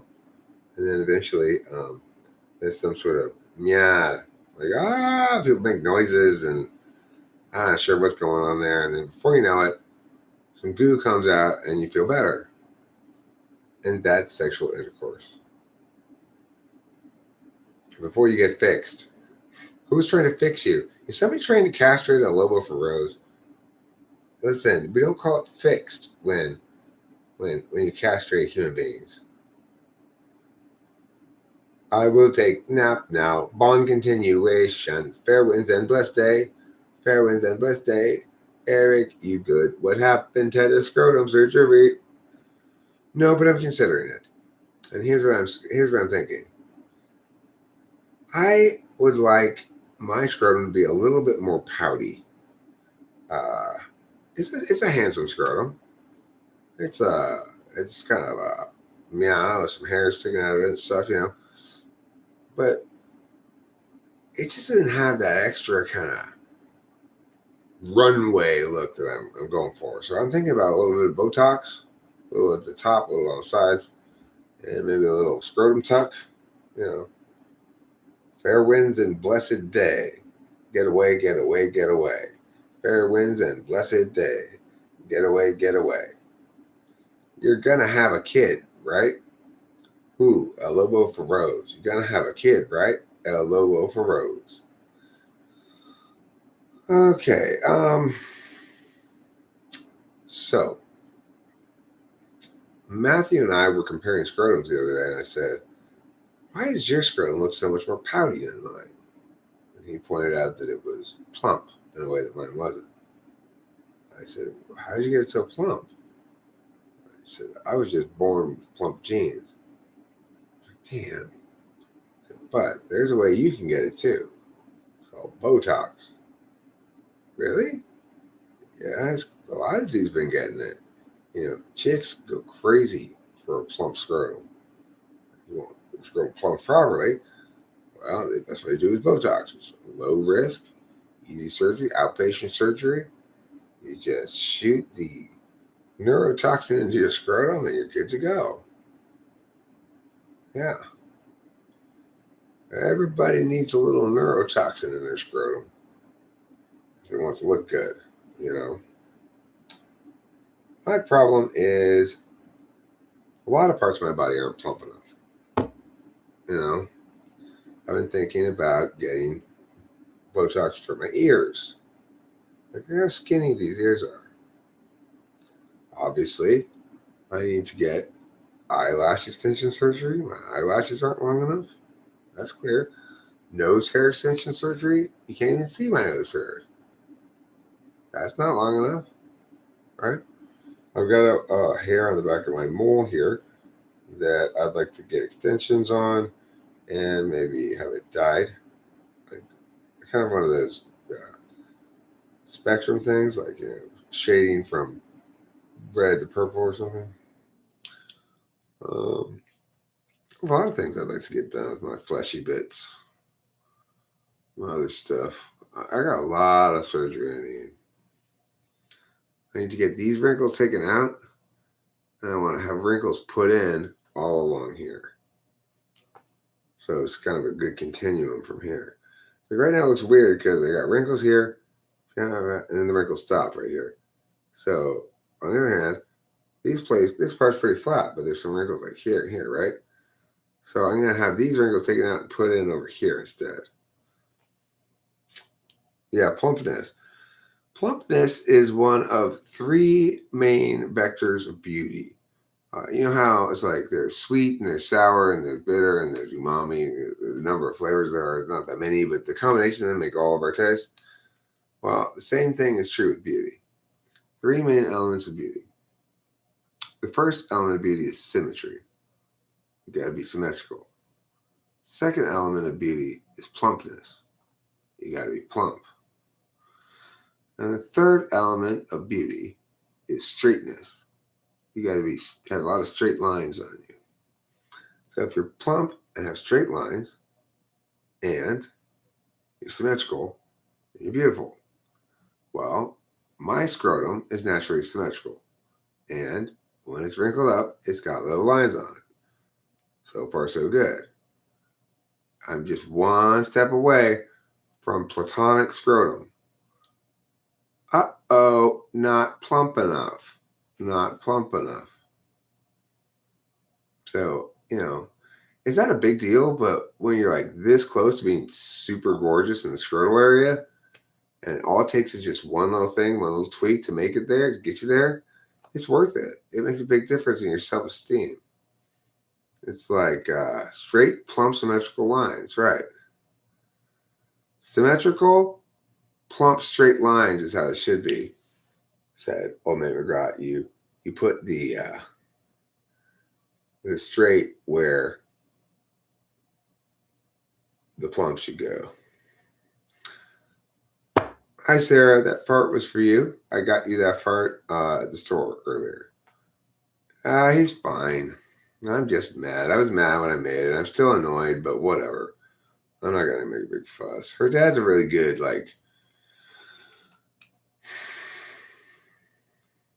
meower, But a good man is a little plump right now. Right, M? Right, M. A little plump, right, M. We getting plump in here, y'all. If you want to raise the roof, better plump. Plump, y'all. Plump, y'all. We getting plump. We getting plump. Like ballpark Franks, y'all. We're getting plump.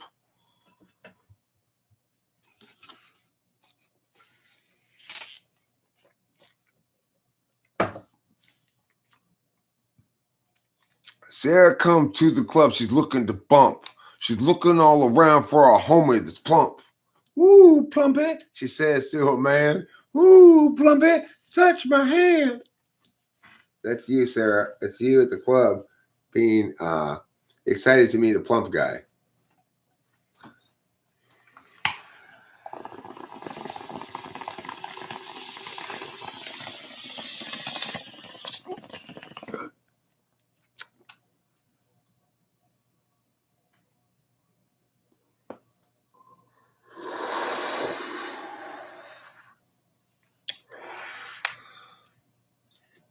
Seen last night at one of the more exclusive clubs in New York City, Plumpy Bars. Rapper Plumpy Bars was there, making the scene, making it rain, smoking some seeds, saying, "Why are there so many seeds in this spot?"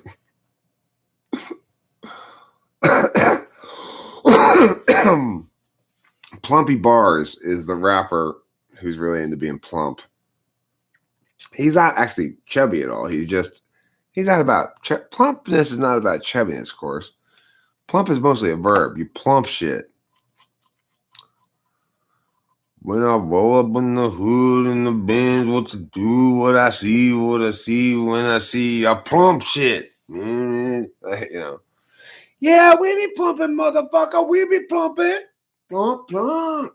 And like all the guys all around, I was making little motions and stuff.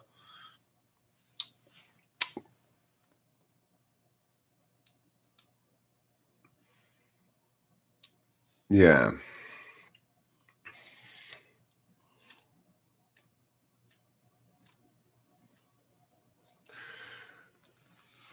And, it's like I picture this one song where it's like there's a breakdown in the middle and all the things that Plumpy Bars and his fellow crew members in the rap crew there, which include, I guess,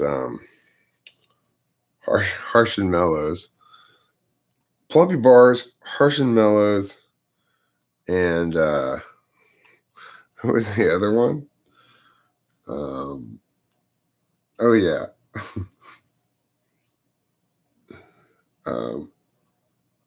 Grindin' Peps, and Plumpy Bars and Harsh and Mellows are a 3-man rap team. Okay. Yeah. You know what? I think I'm gonna go Grinding Peps, so I can go Plumpy Bars, right? And then of course Harsh and Mellows. So Grinding. I'm gonna give them the G even. Grinding Peps. There's Plumpy Bars, and then you've got your Harsh and Mellows with an E in to differentiate them somewhat more. Okay. I think that makes the most sense. And now they're a 3-man team. They're called they're called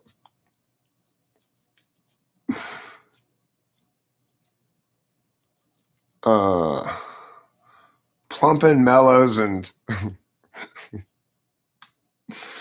Plumpin' Mellows and Pepper.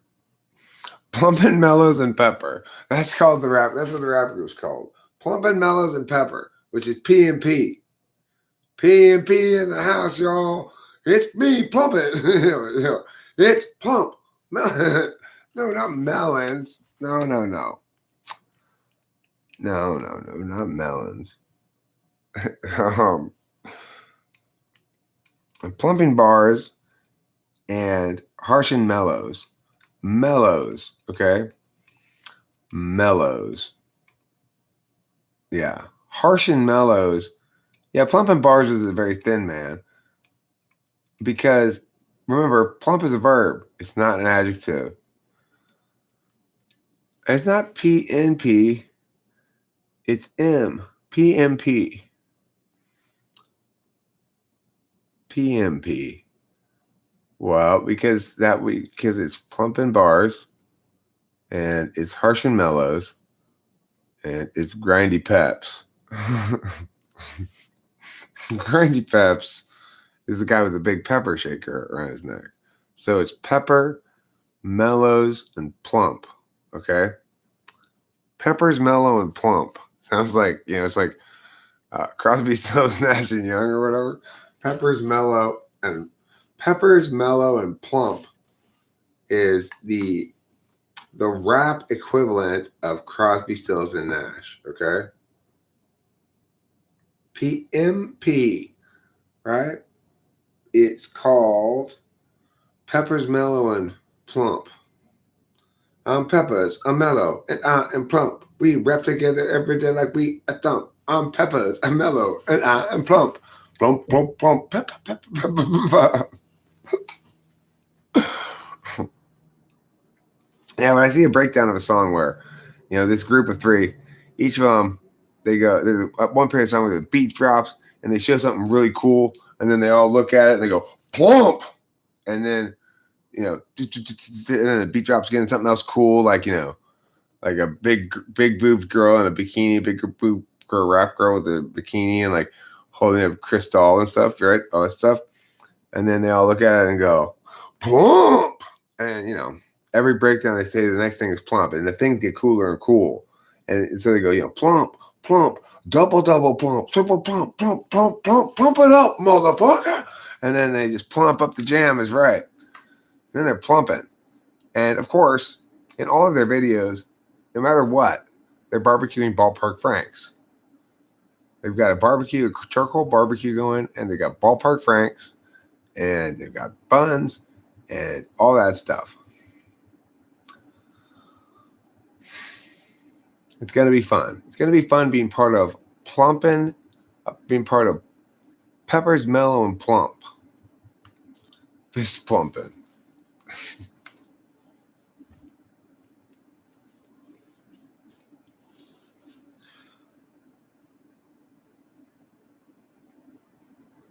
You think you're gonna win by giving me a pumpkin? A motherfucking plumpin'.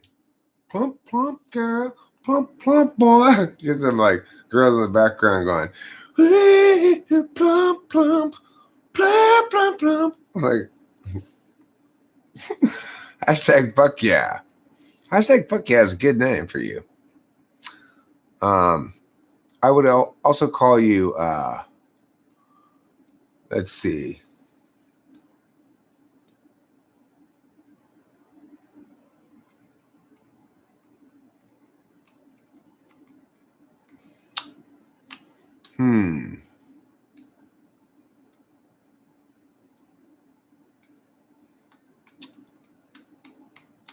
I don't know what your rap name is, Sarah ISFP. Rapping away, rapping away, rapping away forever by Lobo Feroz. You sound like Eileen, always saying you're gonna leave and then staying on longer. Yeah, exactly. Ain't nobody gonna roll up on me. I'm plumping for life, G. Oh, you're hashtag fuck yeah. Hashtag. Are you sure it's not spelled the word hashtag? You might be right. I don't remember.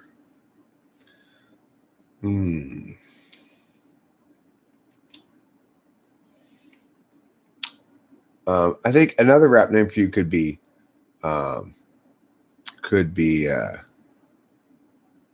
Hash Brown Life. Hash Brown Life in Harmony. Hash Hugs. Hash Brown Thug. Hash Browns and Pot Pie.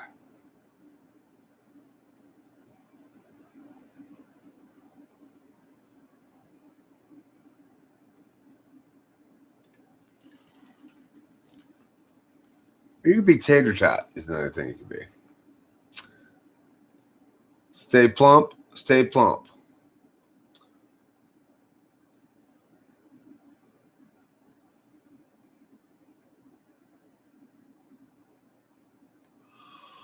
Okay, so today, obviously, we're talking about the important matter of plump. If you've not been plump before, it's not your fault. You're not alone. You are, however, morally required to plump up immediately. Time to plump. If you ain't plumping, you just be rumping, you just be pumping, no good at all. If you ain't rumping, you just be chumping, you would chumping, and won't pumping, dun dun dun dun dun dun. Don't be like that. Don't be like that. What is this thing? Plump, plump, plump. Plump your plump, plump, plump, plump. When hello there became what? Meowity? No. Meow? Meowity? No. Meow? What's these drums sound like?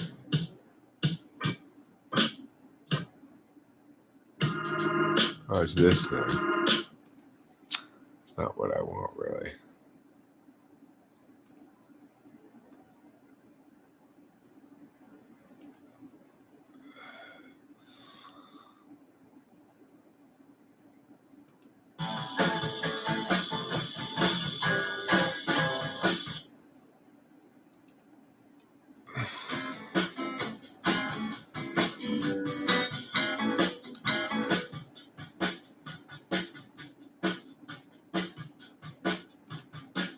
Yo, yo. What up? It's me, MC Plump. Plumping bars every day. I think plars are too plumpy. I plump shit. I did plump. This is what I'm plumping all the time. Okay, are you ready? Here we go. We're going to have a little bit of a rap show featuring plumping bars. Oops, we got to turn off that other thing that I didn't turn off yet. Okay, Eric. You got a bunch of randoms. You need to mute. Where else is it? Oh, it's this thing. Mute it. Yep. Anything else down here? God damn it. So much shit down here. This too, huh? Here we go. Now we're ready to rap for real, yo. When you have grown up on the street like me, you're destined to be a rapping OG. Because you learned to rap when you sat on your rump. You first learned about how to get plump. I'm getting plump. Still not plump enough. I'm getting plump. Yeah, I'm plumping up. Step aside. It's me, I got pepper. I'm gonna turn it around in my thing, and then the dirt part is gonna come out the bottom. It's gonna land all over your salad. I'm a pepper themed rapping guy. I got a giant pepper grinder around my tie, and I'm gonna use it to make everyone high with some pepper.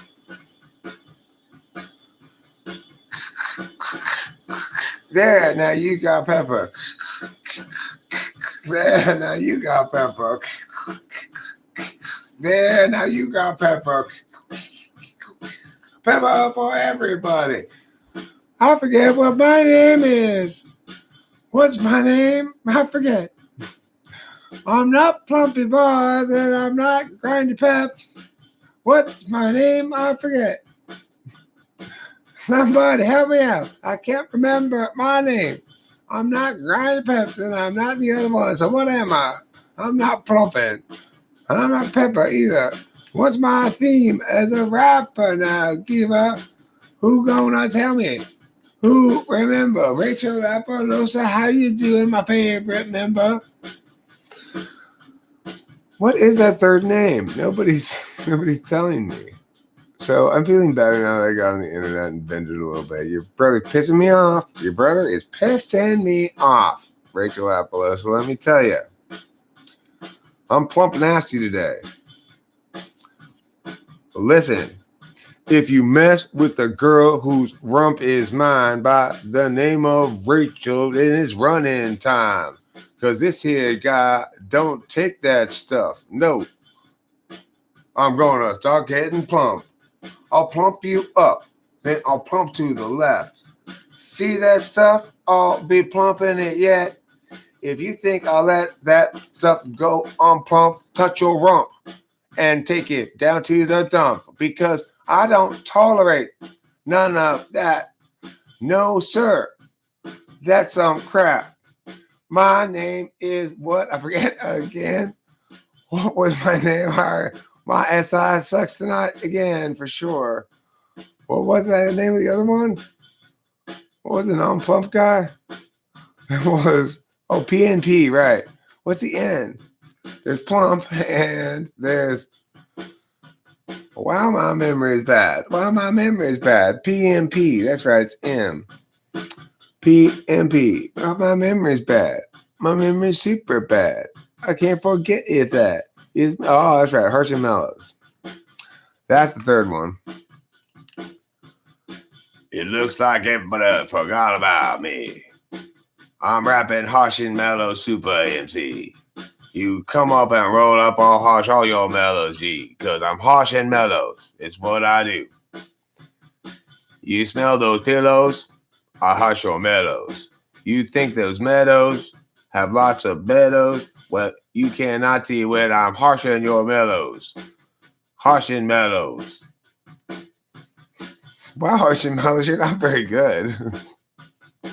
Hey, shut up. I'm harshing mellows. Yeah, well, I mean, come on, Hardy Mellows. You got nothing there. You got any tricks or anything? Shut up. I'm an ESFP. Shut up. Okay. Well, look, let's bring back Pumping Bars, okay? Pumping Bars, talk to us, all right? Yeah, I'm the only rapper here who's any damn good. I'm Pumping Bars. You can see it. Should you look at it all? You recognize it for sure. PLUMPINGBARS. I'm Pumping Bars. You got something flat. You got something flaccid at all. You got something undermined. You got something really small. You better plump it. Come on, girl. Now let's plump it. I be pumping that shit. This plump bass. Beat is plump. Plumposity. Yeah. Beat is plump. Plump, plump. That rhymes with stump, stump. I love hash browns too, Sarah ISP. Hash browns and plumpery. Every day I wake up, say, what shit is most plump? How can I find the plumpest plump things in Plumping Town? If you want to get a thing that's small and make it big, just go ahead and sig some plump. Stick it in a plumping machine. It'll plump up nice and lean. stick it in a plumping machine and find yourself some plumps. If you want some plumps, better find yourself some plumps. And my friends here, MC Peppy Grinds. Yeah, I'm gonna put some pepper on your plump. Pep! I'm gonna pepper your plump. Don't make me pepper your plump, motherfucker. I'm gonna tell your brother, Rachel. Hey, don't make me pepper your plump, motherfucker. I will pepper the shit out of your plump. You want me to do that? I will. I'm not kidding you. Yeah, Once upon a time, someone's plump was unpeppered. They said, come here, Eric, and show us the letters. Help us to understand why your plump was before so bland. My plump used to be super bland like sand because I was still waiting for this pepper man. Pepper grinder guy who's grinding peps and says, I've got lots of pepper. It's the very, very best. Yo, Randy Peps. I've got some pepper for you. Hand your plump to me too. And I'll pepper your plump. I'll pepper it for you. Thanks for pumping up my pump. I wish my pepper hadn't any more plump to hump. But since my plump is humped by lots of pepper chunks, then bring me some more pepper, grindy peps, please. I got your pepper. Here's your salad. Here's your pepper for your soup. It looks a lot like tomato bisque. A little pepper here. A little pepper there. A little pepper on your chair. Under there. A little more in your pepper-filled underwear. Dag dog, that's so plump. I'm Mr. Plump. I'm Mr. Plump. The plumping is plump and plump. And I say you a plump. Your pepper stick now, that is plump. You know how to plump a pepper. Just pepper up your plump. Pepper on my plump. Pepper up my plump. As you can see, this exciting rollick of plump peppering has drawn to an end. All the peppers have been plumped, and all the plumps have been peppered. Old Make McGrath says, I don't want to steal the spotlight, but I'm clearly the plumpest cunt in here. Well, I went out with a girl who had a very flat vagina. I said, darling, there's one thing you need to do. If you want to date me, go into and get some surgery and finally achieve the one thing you surely must do indeed. You need to plump your cunt. Plump your cunt. Get some Botox and get it done. Your cunt is inadequately plump for me, and it's time to fix that de-plumping. See, plump your cunt, yeah, I'll plump your cunt. If you don't, then you was plump some bunt. Just plump your cunt, 'cause it's way too flat. I need a plumper cunt, and that if I am gonna hump that. Unplumped cunts are a plague of evil. Unplumped cunts are a vague of beavers. Unplumped cunts have got to go. That's why I'm advocating Botox for you. So it's time to plump your cunts. I be plumping that shit. Thank you, MT. I learned how to plump back at plumping school. Way back before plumping was cool. I was so far ahead of plumping curves. They said that I had a lot of plumping nerves. I learned to plump. Plump. I love to plump. Don't forget to plump. I learned about plumping way back when nobody was plumping with me back then, when I wanted other plumpers to plump along too. Instead, all I had was Mr. Peps and pepper soup. Plump!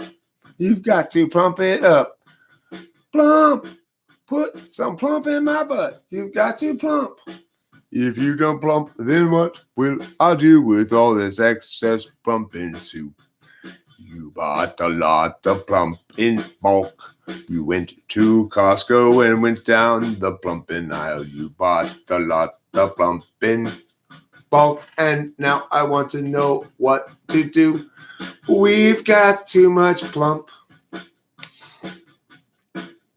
All right, you guys. Well, you guys all take notes on that about the plumps. What the rules are regarding plumping? There's very strict rules. Don't be plumping things that aren't meant to be plumped. Always plump things that must be plumped. There are 9 others here watching this. If you're not plumping right now, what are you doing? If you are plumping, what are you plumping? If you are plumping something, you're not sure what it is, let me ask you this. How many plumps does it make to make a bump? Don't pump It's kind of nice talking with drums going on underneath you, you know? You can always line up with the beat and then what you're saying, and you could talk and walk and why is nobody stopping me from chatting shit like this? He wants that shit juicy. Look, I don't mean to steal his light, but I'm clearly the plumpest cunt. You indeed the plumpest cunt. You indeed the plumpest cunt. This is why we need more plumping cunts. Matthew, did you bring your plump up in here? I'm looking for a friend who brought his plump again when I said, please bring your plump. It's plumping time. It's time for plumps. Don't forget your plumping rhyme. If you forget it with your plumping mind, then you'll be plump free like that mother plumping time. Plump. Okay? So, I'll tell you the story of what happened. Once upon a time, a long time ago, there were 2 rappers whom each other did not know. One was called Grindy Peppers. One was called Grindy Peppers. The other one was another rapper, see, and nobody had ever heard of him or me. And he was a guy who always said, I'm totally plump. And then was pumping bars.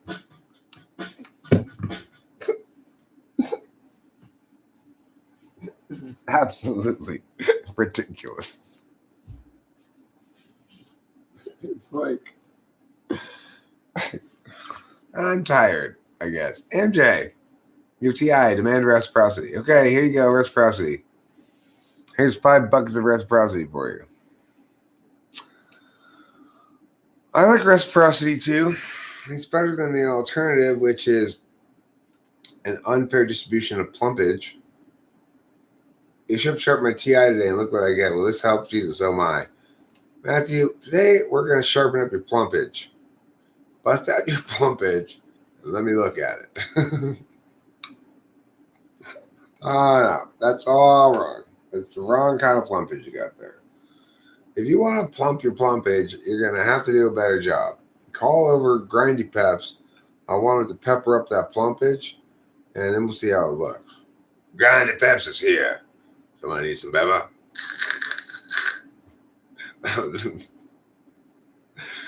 Hey, I heard my name. Now do you need this plump peppered? Don't want to Grindy Peps is here. There you go, Matthew. Oh, Lord. Anybody else need some pepper? Who else called Grindy Peps? I got your pepper right here. Who else need it? MJ, little pepper. There you go. Thanks, Grindy. Well, that was nice of Grindy Peps to stop by and offer Matthew pepper for his plump.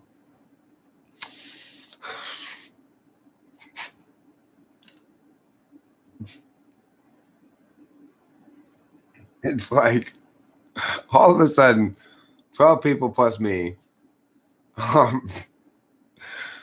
All of a sudden, 12 people plus me who were in the middle of gorging on stovetop stuff, and I forgot about stovetop stuff and Poppin' Fresh and all those other ones. Matthew, I'm sorry, it's easy to oversight to make. Anyway, the point is, stovetop stuff and Poppin' Fresh were not very excited one day until all of a sudden someone came along with whom everybody wanted to play. It was Pump and Plump, Pump and Plump. Plump and poppin' fresh and stovetop stuffing, aligned with who's the other guy I was thinking about? Oh yeah, Grindy Peps. I got a bottle of bourbon for $35. Congratulations. So stovetop stuffing and poppin' fresh are like two like little girl rappers, you know. I'm stovetop stuffing, I'm poppin' fresh, and they're for the pre-tween audience. It's mostly like look at that shiny color kind of thing. Anyway, Matthew, I believe we were talking about plumping and plumpages. So you may be familiar with, sometimes you'll have like a lot of rains and you'll get a bit of a, like a flood. That's when you need to use a plump. Plump out a little water. Pre-tween. I didn't call you that. I didn't call you that. Stovetop is my favorite rapper too amongst her demographic. So, how did you get the name Stovetop? My mom named me Stovetop. Why? She just really likes stovetop stuffing. Is that a name after it? I see. Do you like stovetop stuffing? Yeah, it's okay. So a lot of people ask you about your name? No, not really.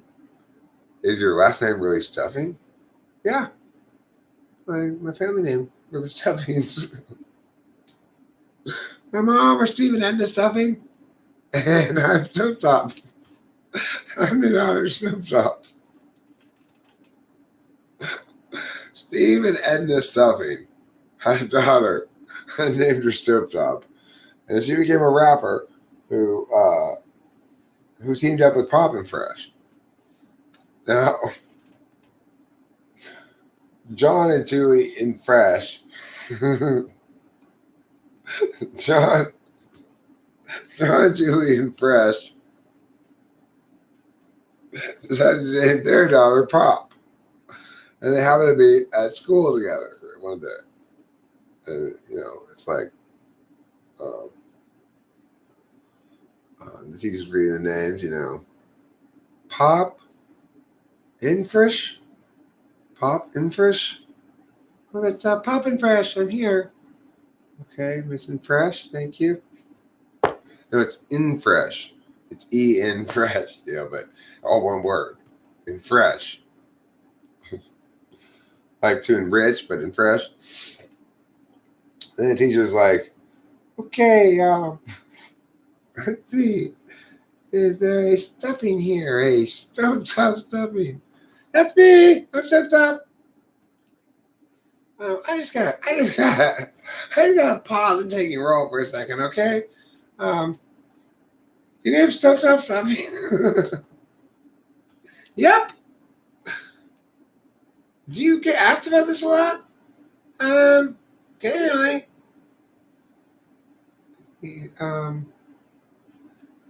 Is your parents' name Stuffing too? Oh yeah, Stephen and the Stuffing. We come from a long line of Stuffings, and the Stuffing family, of course, originally was affiliated with the stuffing industry. Back in the late 19th century, the stuffing factories of Edinburgh in England were producing a lot of smoke and acrid pollution in the air. And my great-great-grandfather,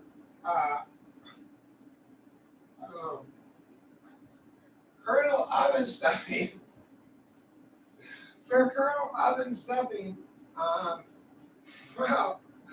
he actually led the fight against pollution from the smokestacks of factories, stuffing factories, which he never won, but he fought that fight anyway. Wow, Stovetop, that's a great family history. You know that Stovetop Stuffing's great grandfather, Sir Colonel or kernel oven stuffing, was a main proponent of shutting down stuffing factories back in the early Industrial Revolution.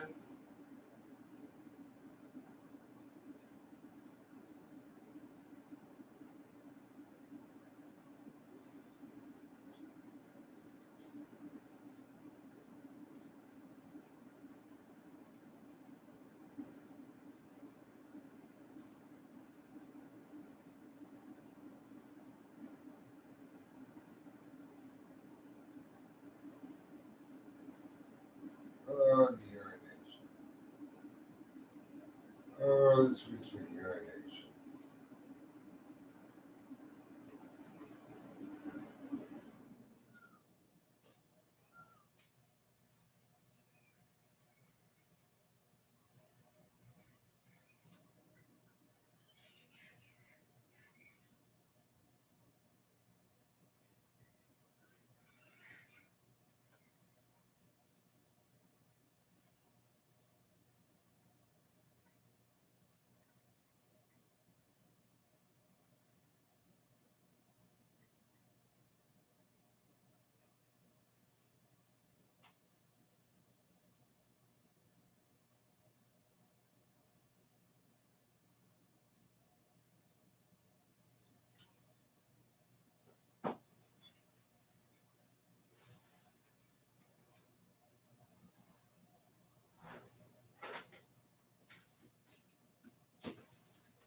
100 years ago, here in Edinburgh, England, if you were standing at this bridge and looking eastward,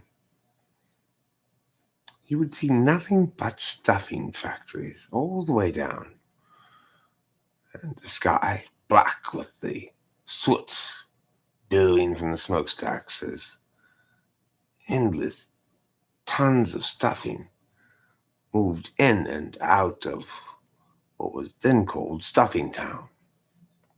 Edinburgh looks a lot different today.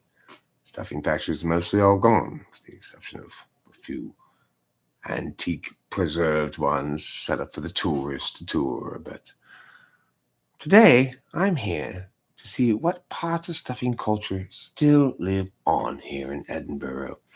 Because while the factories may be gone, the art of stuffing making remains. Come with me as we visit a local, what they call here in England a local, which is a pub, and it serves a lot of stuffing there. Come, let's go try it.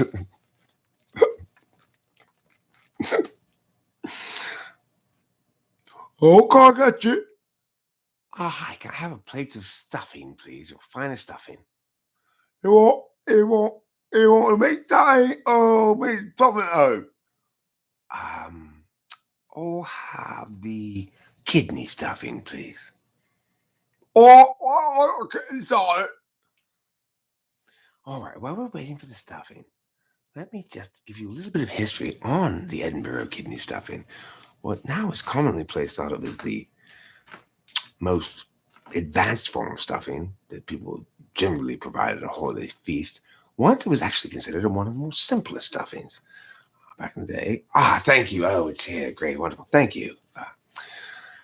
Back in the day, let me just finish the story very quickly. Back in the day, they used to have a stuffing that involved a different sweetmeat from each subspecies of pheasant that could be found in the Edinburgh forest, including the pancreas, the Yuletide gland, which is a special Christmas gland, and a number of others. Okay, now let's dig into this delicious Edinburgh kidney stuffing.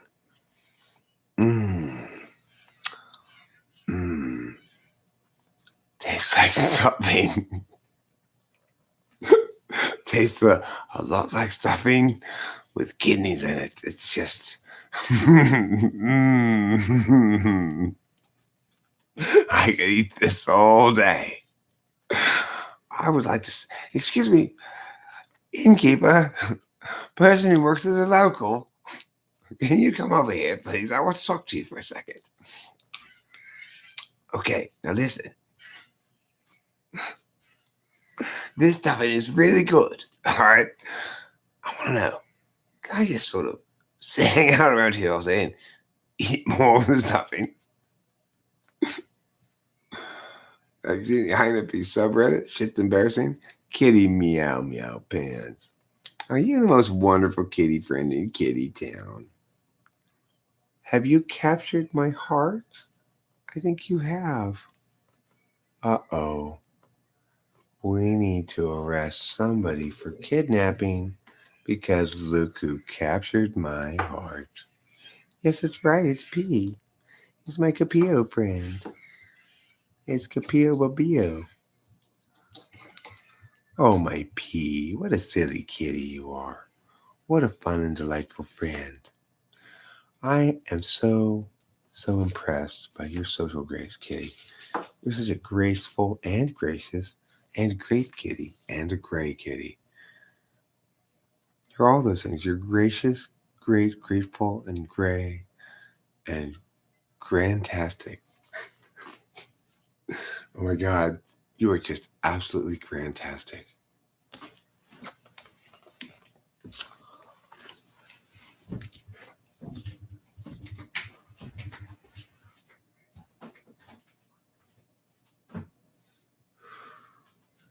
So, a lot of people will try to tell you that it's risky to praise your cat too much, so they might get egotistical.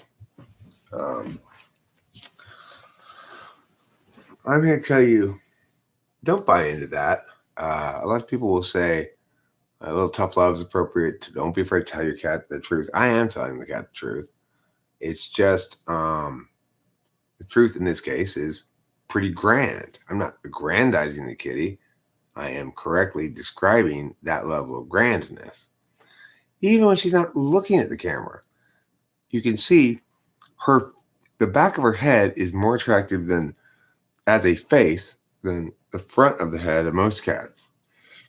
And the front of her head is way more attractive than the front of the head of most cats or the back of the head of most cats. I mean, right, it's epic. It's awe-inspiring. It's not unusual for people observing this cat to just begin sobbing. Not sure why, can't explain it. Just a feeling of divinity overcoming them and a recognition that they are witnessing a true kitty pageant winner. So, okay, I'm going to go smoke a little bit of the cigarette while you look at the kitty. And I'm going to try to get Kitty to look this direction, and maybe she'll grace you with a little bit of her face. I'm sorry, Kitty. It's okay, baby. Daddy jabs you with his heart. Do you know which organ I used to love you, Pee-Pee? Pee-Pee, do you know? Do you know which organ I used to love you? Can you guess, my precious angel? My Capillo kitty? If you guessed heart, you guessed correctly. If you guessed some other organ, you guessed incorrectly. Everybody knows that I love my kitty with my heart, yeah. With my heart, yeah. She's a special kitty who deserves all my love from my heart, yeah. From my heart, yeah. She enters kitty pageants every day and wins every one that she enters all the way. She is a kitty pageant winner, yeah. Oh, yeah. If you like a kitty pageant winner, here's the winningest kitty pageant winner of all of the time.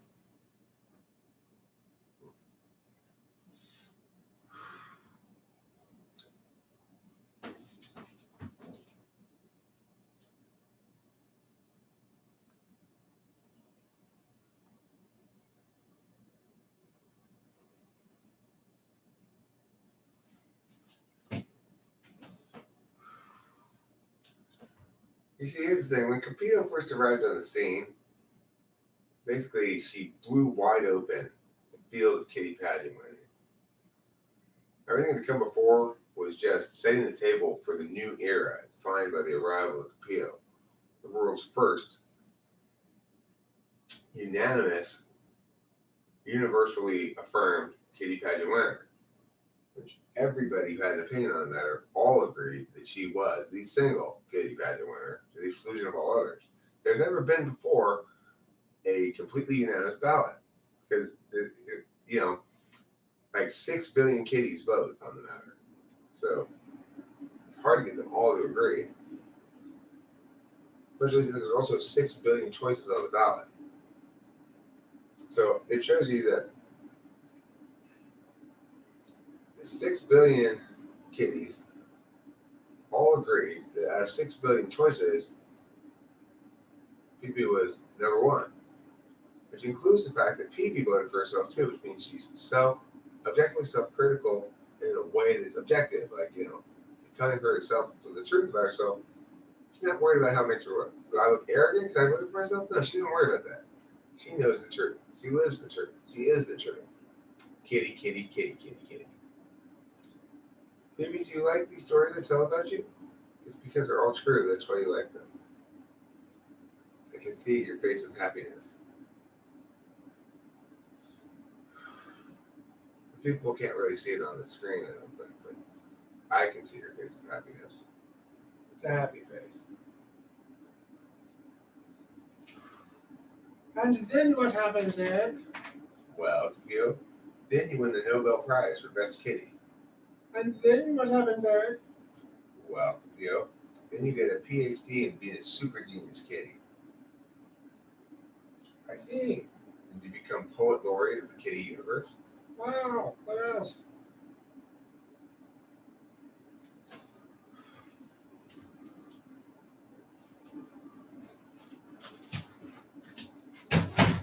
He set the world land speed record by running 200 miles per hour unassisted.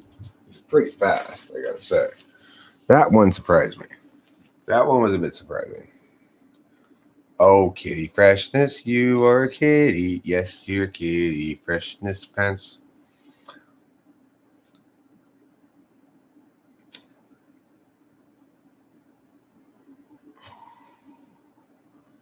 I want to love you with my heart. Oh, my softness express. You're the softest kitty that I ever did see. Softness, softness, wee, wee, wee. You're the softest kitty that I ever did want. Softness, softness, go read Kant. Oh, beautiful kitty. Oh, oh, so good and true. So just and fine and special. Yeah, Daddy loves you. It's okay. Daddy's here. Daddy loves you. And he acknowledges your majesty and truth. And he recognizes your regality and importance. And he knows you're a kitty pageant winner. Don't listen to Old Nick McCraw, kitty. This is ASMR. It's ASMR kitty love. Actually, hi, my name is Capio. I'm here to talk to you today about what it's like being a kitty here, living in the Wild West on the range. I've brought with me my kitty friend Trouble, who's going to also chime in periodically, remotely, on satellite phone from the North Pole. So, where do I begin? Let me start my story at birth. I was born in a small suburb of Philadelphia. I spent most of my childhood playing basketball on the courts until a couple of guys who were up to no good started making trouble for me in my neighborhood. So, wait, hold on. My bad. I think that was the Fresh Prince's story I was telling. Oh no, I was born in Philadelphia, but then I got accidentally stuck in a crate of Philadelphia cheesesteaks and sent to Los Angeles, where I met up with Eric. Well, thanks, PB. Thanks for that story. I wish you hadn't left so abruptly in the middle of the interview. It was kind of rude. I was, it's like, can you give a guy a heads up, please, Kitty? Just gonna leave in the middle of your interview. Well, I'm sorry she didn't stick around to tell the rest of her story.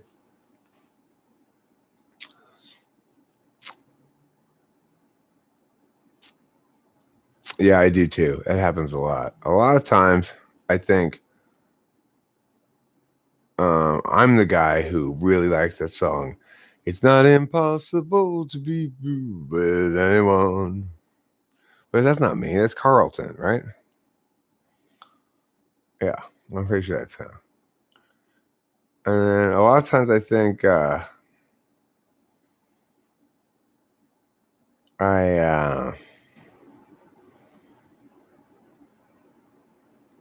an obese judge. I wake up some mornings and think I'm an obese judge with a butler. And then I realize that's not me. That's the dad in that show. He's the obese judge with the butler.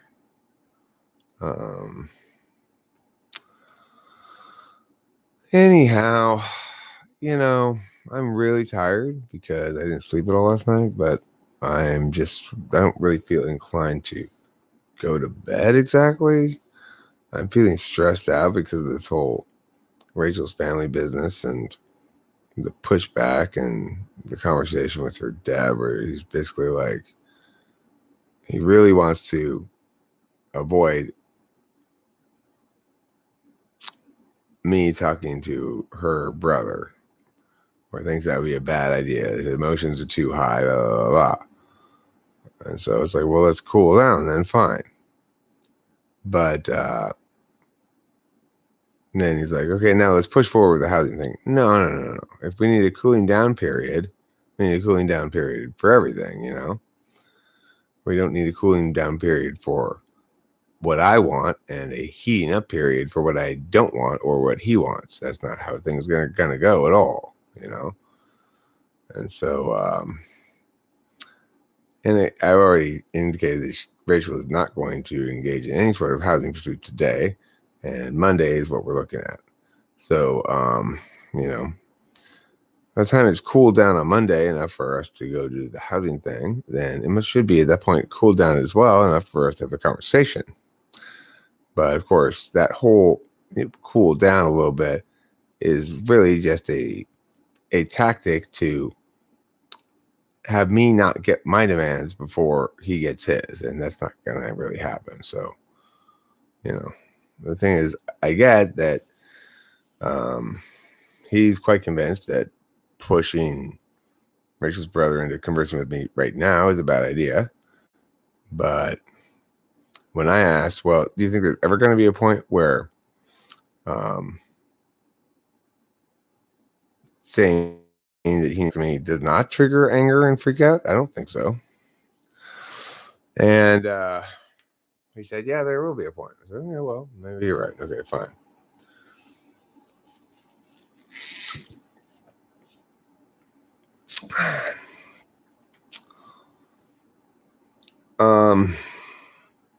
The breakfast menu is called the all-day menu because it was the best of the day menu items.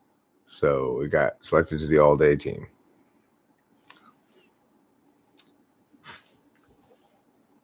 Whereas your sort of ordinary players, they didn't make the team. They didn't make the all-day team.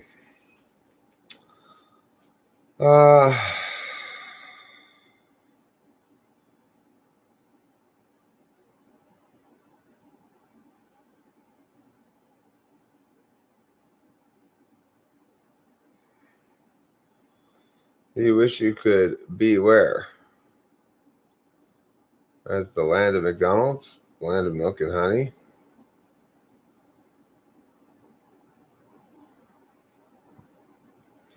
So, Rachel, don't allow any progress to be made on anything today.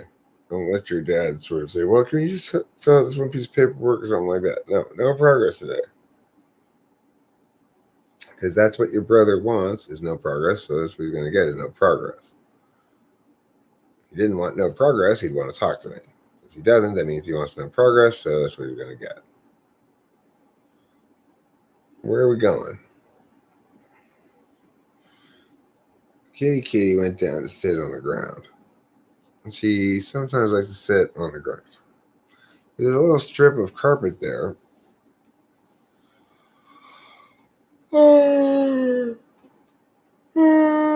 Even though there's carpet all on the floor, obviously, but there's another strip of carpet that covers the floor. I'm not actually going to go right now, although I might end up talking from a prone position. I guess it's supine, prone, whatever, whichever one it is. Supine. Don't forget to plump my supine. And don't forget to pump my spine full of tomato bisque soup. I'm sorry for all of this. I wish it was, this is you, Rich. I wish this was easier, but all of it is greatly appreciated. It's okay, baby. Ain't no thiggity thing.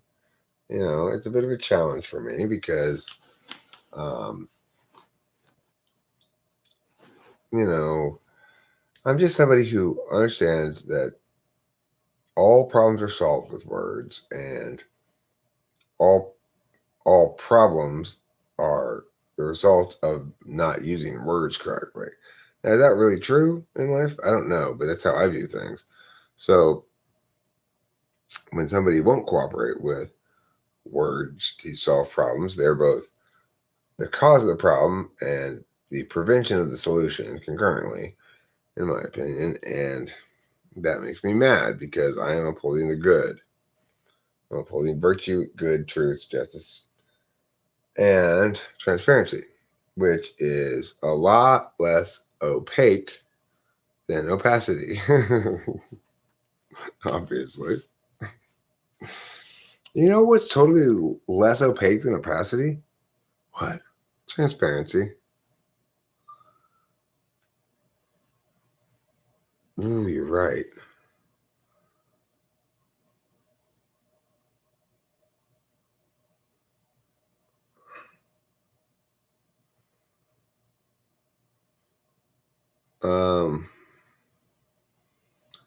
Rachel doesn't need to apologize for anything. I genuinely appreciate the opportunity to do the kind of work that I'm especially well designed to do. The world needs some people like me who are kind of, I guess, paladins, vigorous battlers for the good who gain their power from their virtuousness. Now, the thing is, I'm not perfect at all. I'm just saying that's my angle of self, is that be blameless as best as you can. And number one rule to that is be accountable. And then you don't necessarily have to worry about most of the dark arts won't work on you then, right? If you're gray wizard, the dark arts will work on you. If you're a white wizard, they won't. So it's kind of important to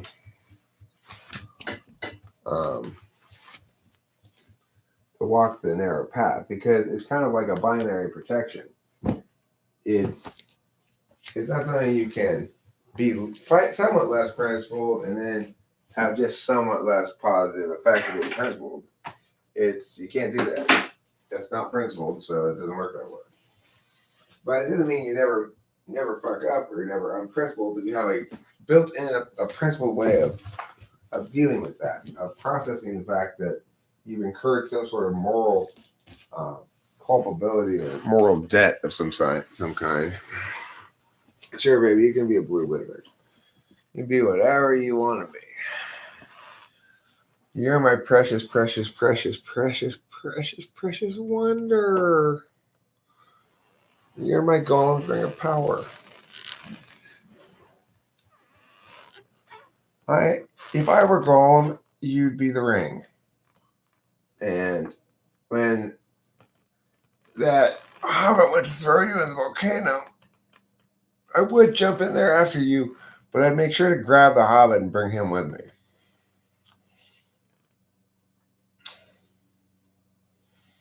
Ain't nobody gonna get away with throwing my Rachel in a volcano. So, yeah, Rachel is my heart and soul. I need her to love me with her heart. And she does. And it's the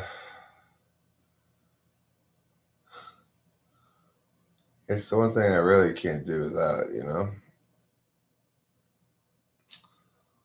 It resolves so many questions and provides me so much peace to be with her and to know that we're so compatible and that we get along so well and that we're so much on the same page that it's almost silly to think about it. And when one contrasts it against previous incarnations of relationships where there wasn't that fittedness between the two parties, it just really is stark and makes you feel like an idiot for before and like extremely lucky in the status quo.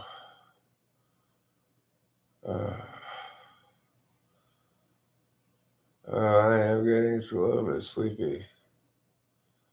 Surprise bedtime, yes. Surprise bedtime. That was all of a sudden. I just meow, and lie down and just How many meows should I meow before I'm done? It's hard to say. Right now I'm counting sheep. 1,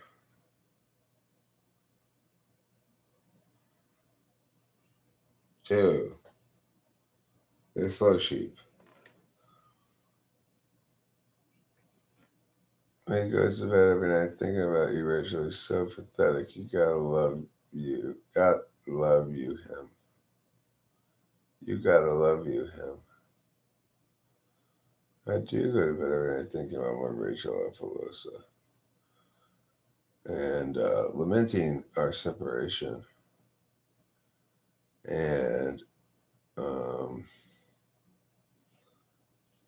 it's like everything was really stable, but obviously the Slavs determined that we needed a new angle of tension in the storyline. And ergo, and da-da-da, here we are with excitement in the air. I'm going to have to end the stream because I'm going to fall asleep right now. I can barely keep my eyes open.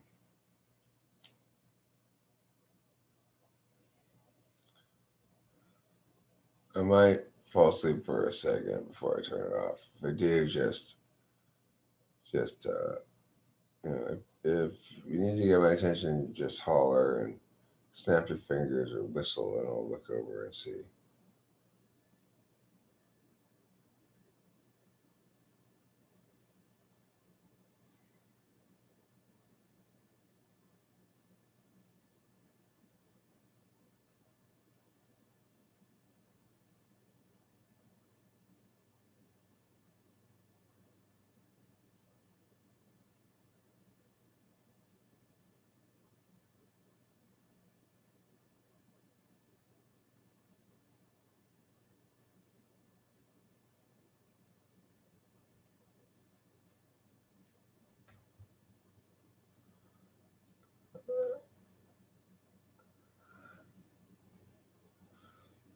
Kitty meow, come to daddy. Come to your daddy. Come here, my kitty meow meow pants. Oh, Capio, come here. What a very good kitty friend. What an important kitty friend. Yes, Daddy loves you. It's just you, kitty. It's you, baby. It's you and me, see? Don't you recognize yourself? It's just you. It's just the kitty pageant winner. Or maybe you were just astonished by the beauty of the kitty in the picture. Am I really that beautiful? You thought? Yes, you are. You are that beautiful. You're a very special kitty friend. And Daddy loves you. Yes, he does. Sit down, little kitty. You're poking my chest too much. Can you sit down, please? Can you lie down? This is her. Thank you. Just move your paw over this one. Oh my goodness. What a special Weshel. She's a special Weshel. Bye, Rachel. Where are you going? Oh, Sarah's going, I see. Lie down, kitty. Lie down with me, sweetie. Come on. Lie down. Come on. Lie down. Lie down. Lie down. Lie down. Why don't you listen to me and lie down? Daddy doesn't like it when you stand too much. You have excessive standing disorder. What are you looking at? Oh, the paper moving around? High excessive standing disorder. Oh, my stander's hands. Such a big stander. Are you a fan of standing? Fifi, do you like standing? Do you prefer standing over sitting or lying down? Can you lie down, please? Come on, Fifi, lie down. Fifi, come on, lie down, please. Yeah, all of it. Come on, lie down. There you go. There, like that. Stay there. Don't stand up again.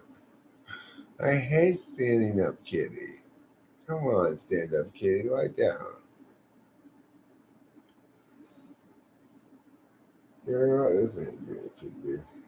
You're not being a good kitty right now. Hey, you go down over there. It's fine. All right, I gotta get out of here. Good night, everybody. Sleep well. Don't forget to eat plenty of cheese.